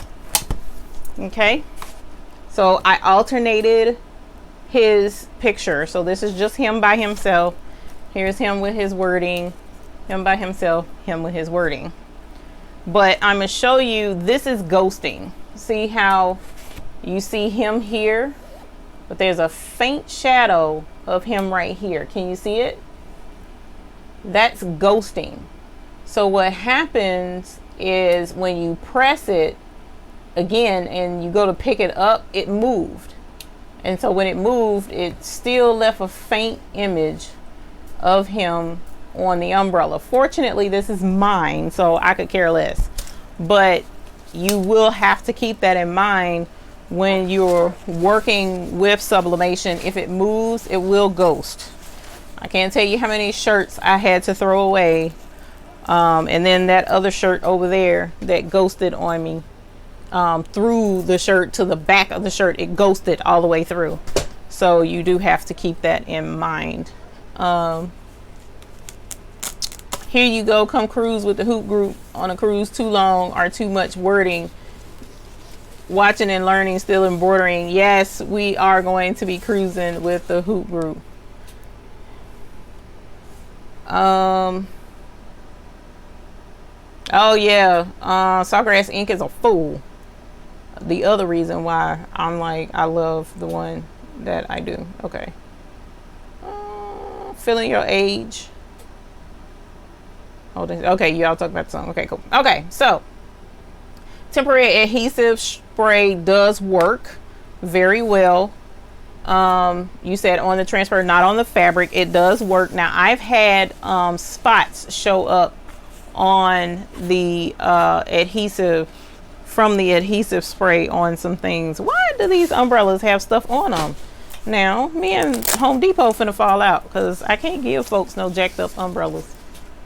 I will take it back in a hot minute. Okay, that one's clean. That one's clean. That one's clean. Okay, so we got him a good umbrella. All right, so what I had to do, and hopefully you'll be able to see fairly well. You talking about the umbrella? What about the umbrella? Patricia Mills. Oh, you're talking about a cruise umbrella? Oh, that would have been cute on an umbrella. But you know what? I got you on that umbrella because y'all don't know all of the cool stuff that the folks who booked the cruise before the what was it, May 4th? Before that, they're getting extra stuff. But the people also, even afterwards, they're getting some really cool stuff. Y'all just don't know. It's gonna be a lot of really nice stuff for the folks that's going on that cruise. So if you're going, you will be getting some extra goodies. A lot of extra goodies, actually. It's funny how the cruise has gained so much attention, and folks are so excited about the cruise that really weren't associated with the cruise to begin with, that they're giving things for the folks on the cruise and contributing towards things for the folks on the cruise. So I'm really excited. This is like really turned out to be super cool for everyone who is going on the cruise. So I hope you all are going on the cruise. Okay, so let me see how well you should be able to see. Pretty decent. Okay, so I know it's a good ways away, and I apologize for that. I don't have a stand right here, but what I had to do, this is a swing away, so that's a good thing for that price, for it to be a swing away.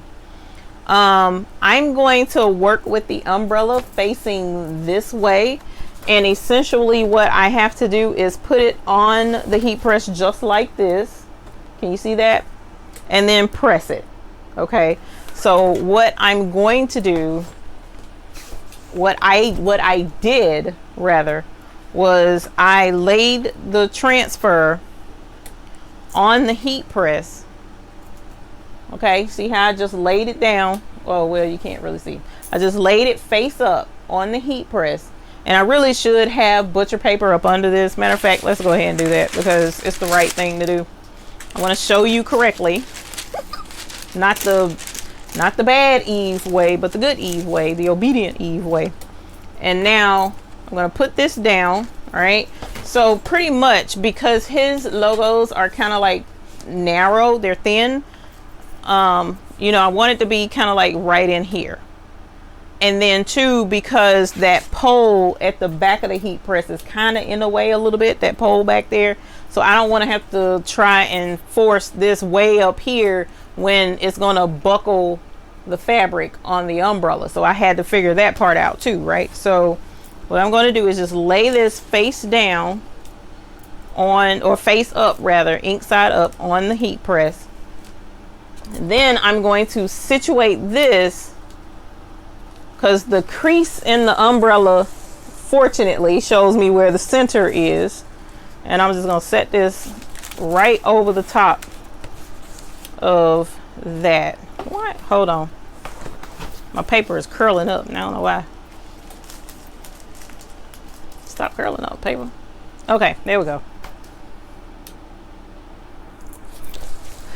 All right, y'all. It's still curling up, but whatever. We're going to fold it out of the way. Oh, the plug. That's what's going on. Hold on. See, you gotta look out for stupid stuff that's gonna make things act monkey. Okay, now the plug was in the way. And you see how this is acrobatic and how you gotta finagle and make stuff work and blah blah blah blah blah blah blah. Yeah. But once you get it and get it situated, it's not difficult. Okay, so now that I got that on there, let me take a look, make sure this is lined up the way I want it.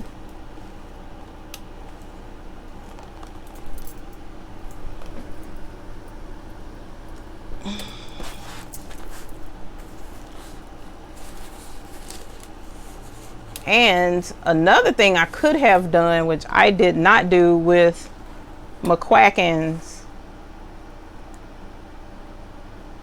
is I could have used a fabric marker, a heat fabric marker or something like that, and marked where the center is to make sure that everything lines up the way it's supposed to.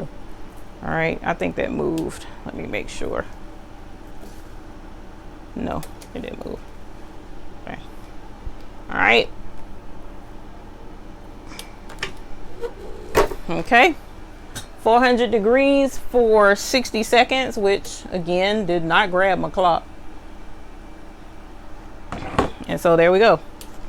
And you sit there and hold it, and look, the dang thing is bent right there too. Okay, so when you get your umbrellas, make sure you check them from Home Depot, because the spine is bent right there. So that's going to be, but I'm already pressing it, so it's not like I'm gonna be able to take it back. So hopefully that won't be too tragic for him. And I hate that because I don't like giving people something that I wouldn't want. So maybe he'll let this be for them to help customers in and out, and then find him another one for a personal one. And your arm might get tired, because like my arm is tired already. So now my time is almost up, and I'm gonna show you. Okay, so I'm gonna raise this carefully and hurry up and take it off, because if I don't, it will ghost. All right, and there's his first logo.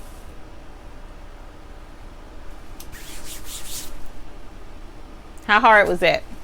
Other than a sore arm, it wasn't hard at all. All right, so there's one logo. There's a white spot, which is where I'm gonna put his other logo. So I'm gonna put the exact same logo opposite that one. Okay. Same thing. I'm gonna put the transfer face up. I'm gonna put the umbrella on the heat press. I'm gonna center it as much as possible. There we go. And I'm gonna eyeball, let me slide that up, how far down it is. You, for a customer, like legit getting paid for it, you should want to measure and make sure that everything is lined up just so, and that the depth of, or how high up it is the same. Okay.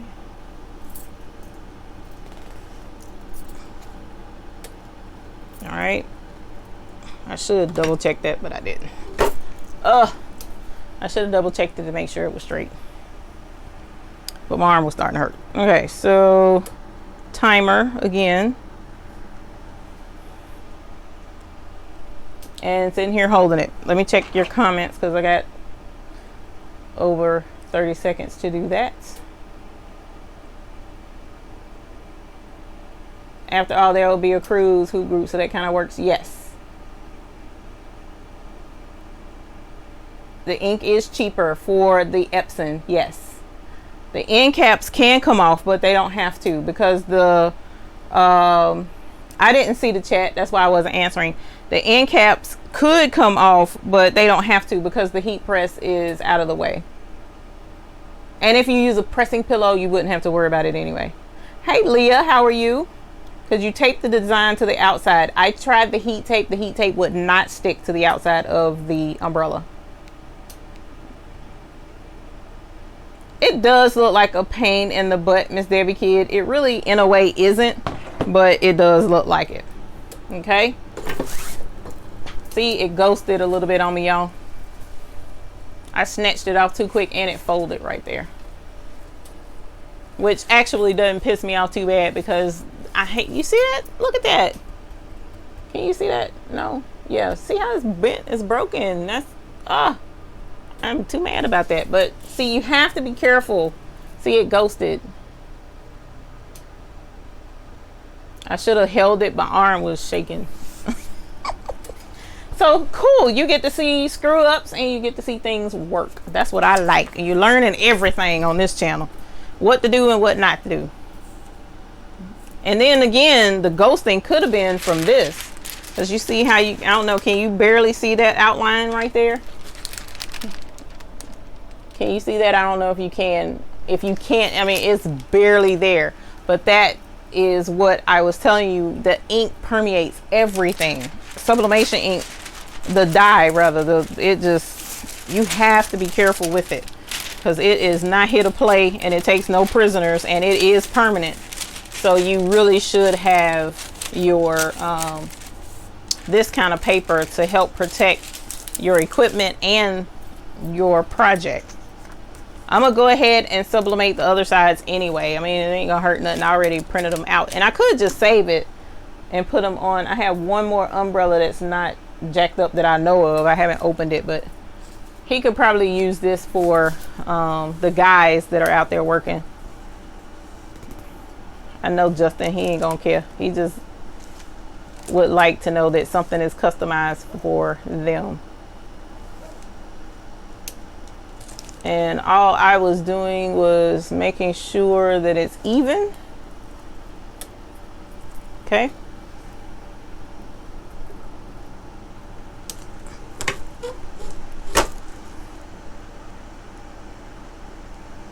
All right, let's check chat again. So y'all get to see the good and the bad and the ugly. Patience, how much would you sell the umbrella? $25 all day long. Heat press is not burning the fabric at 400 degrees. It is not. I just saw something. Let's see. How big is my workroom? 13 by 15, roughly. Roughly. Not too terribly big, but not too terribly small. You're welcome, Satara. And yes, hoop is a group. I was going to do that. How to deal with the colors. On the computer, the color is correct, but the print comes out with a lot of red. There is a, Ooh, I'm gonna have to look up the name of that. As a matter of fact, email me, please email me at thebabiesbooty@gmail.com, and what I'll do is send you a link to the video that I looked at. Look there, see, that's what I was telling you. Okay, so see how that's HLR? It wasn't because it moved, it's because the HLR ink permeated, and it must be on the top. It must be on the top of this because I didn't cover it. So you see, I'm putting it on the heat press. I'm putting the paper is on the bottom. Then I put the umbrella, but I didn't put anything on top. So now that HLR ink was on the top of the heat press. So like Miss Debbie Kid was pointing out, you have to have something on the top. Now I'm rushing through this because I wanted you guys to see an umbrella in the process before I logged off, because I'm not going to get to do the shoes and the pocketbook. But you see the problem that comes about if it's not done correctly. So the first one was perfect, but what happened was the ink stayed stuck to the platen as we pressed it, so it ghosted and it repressed onto the second one, which it kind of didn't matter anyway because I wrinkled the bottom part of the logo right there. I saw that crease, but I was like, it'll straighten out. Boy, I was wrong. And then on this second one, I mean on the first one of the second logo, both of the HLRs came through on top of the logo. So you have to use that butcher paper. You have to protect your platen. You have to protect your bottom part of your platen, and you have to protect, like if this was a shirt, you'd have to have something in the middle as well. So the umbrellas aren't hard to do, they can be done, but you have to take the necessary precautions. And because this umbrella is broken anyway, I'm not going to sweat it too much. But that's how you press an umbrella. We would do the last one, but I'm gonna have to clean off the top of the platen, which isn't difficult to do. As I mentioned, my mom, when we were at the event downtown and we noticed that was happening, but it was easier to see on the clamshell because it opens up so you can see the bottom. That's another good thing about the platen on those versus this. You can see up under it better. But she just used a wet rag and wiped it and it came right off just like that. So that may be, that's what I'm gonna have to do in order to finish out the umbrella. I'm gonna have to redo him one later. He gonna watch it so he'll know. I read somewhere that you can't use a Teflon sheet for sublimation. You can use it, but it will leave the residue on the Teflon sheet. So what happens is I must have wiped it off of this one, but it'll leave the ink, like that image that I was trying to show you on the butcher paper. It would have really been prominent on this. So what you would have to do is, if you saw that, just wipe it off right away to go ahead and get that off, and then you can use it again as like a whole new sheet of butcher paper.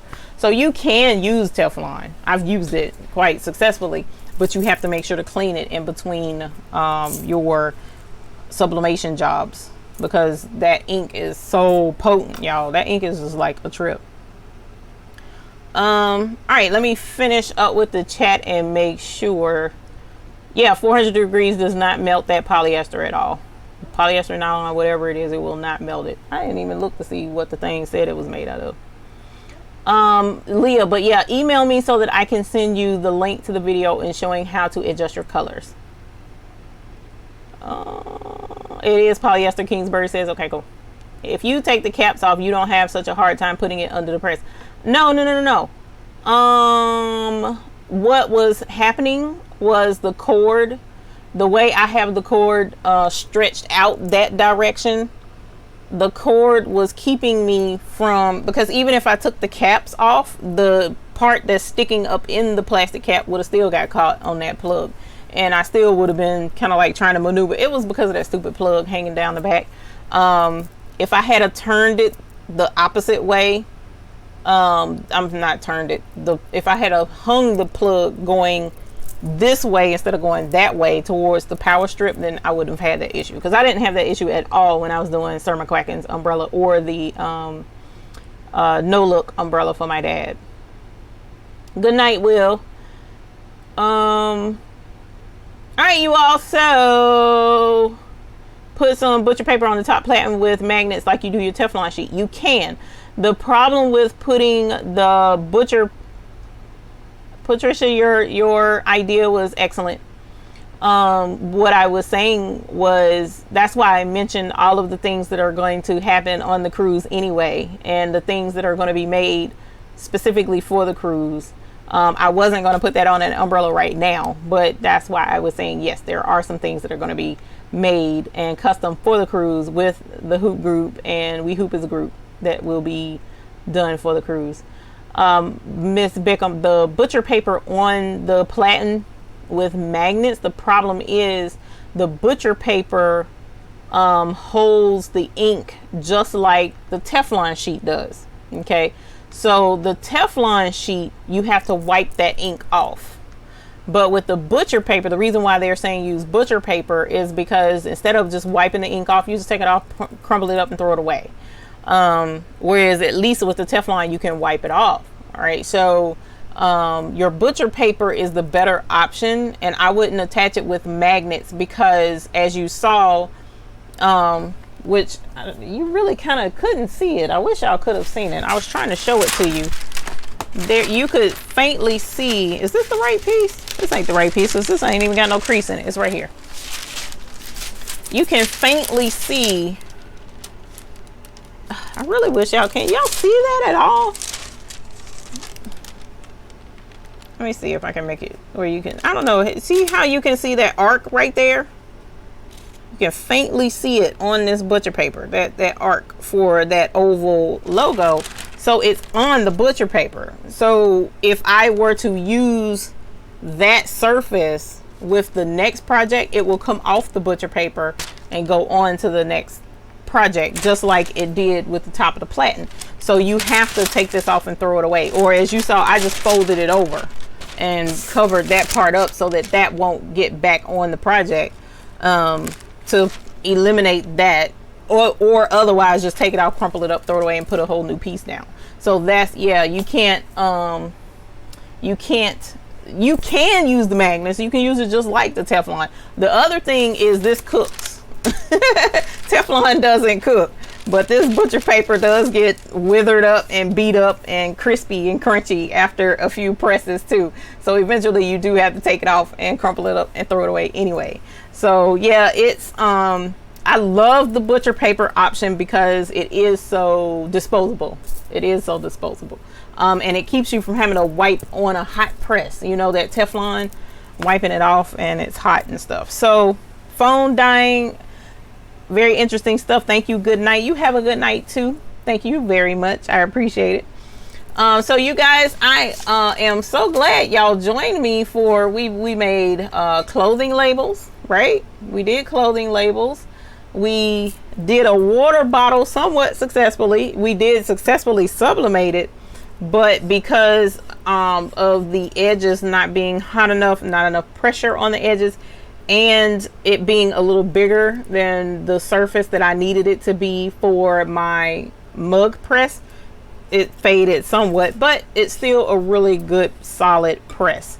We also did the umbrella. You got to see what ghosting is, what it looks like, and why the butcher paper is so important, and how permeable this sublimation ink can be, and how you really need to pay attention with what you're doing when you are working with the sublimation ink. There are steps in place, but on an alternative token, you got to see how simple it is to actually complete a project, make something really nice that you can sell, like a $5-6 water bottle, and then you sublimate it, put a person's name on it, or put a cute saying that they like, and you mark a water bottle up $10, $12, $15, however much you feel would be worth it for your area, and you can make money off of it just by pressing some ink on. Okay, so there's a lot of, oh, and we did the mat. We did the mat for the welcome mat for the baby's booty studio, which is going to be super cute whenever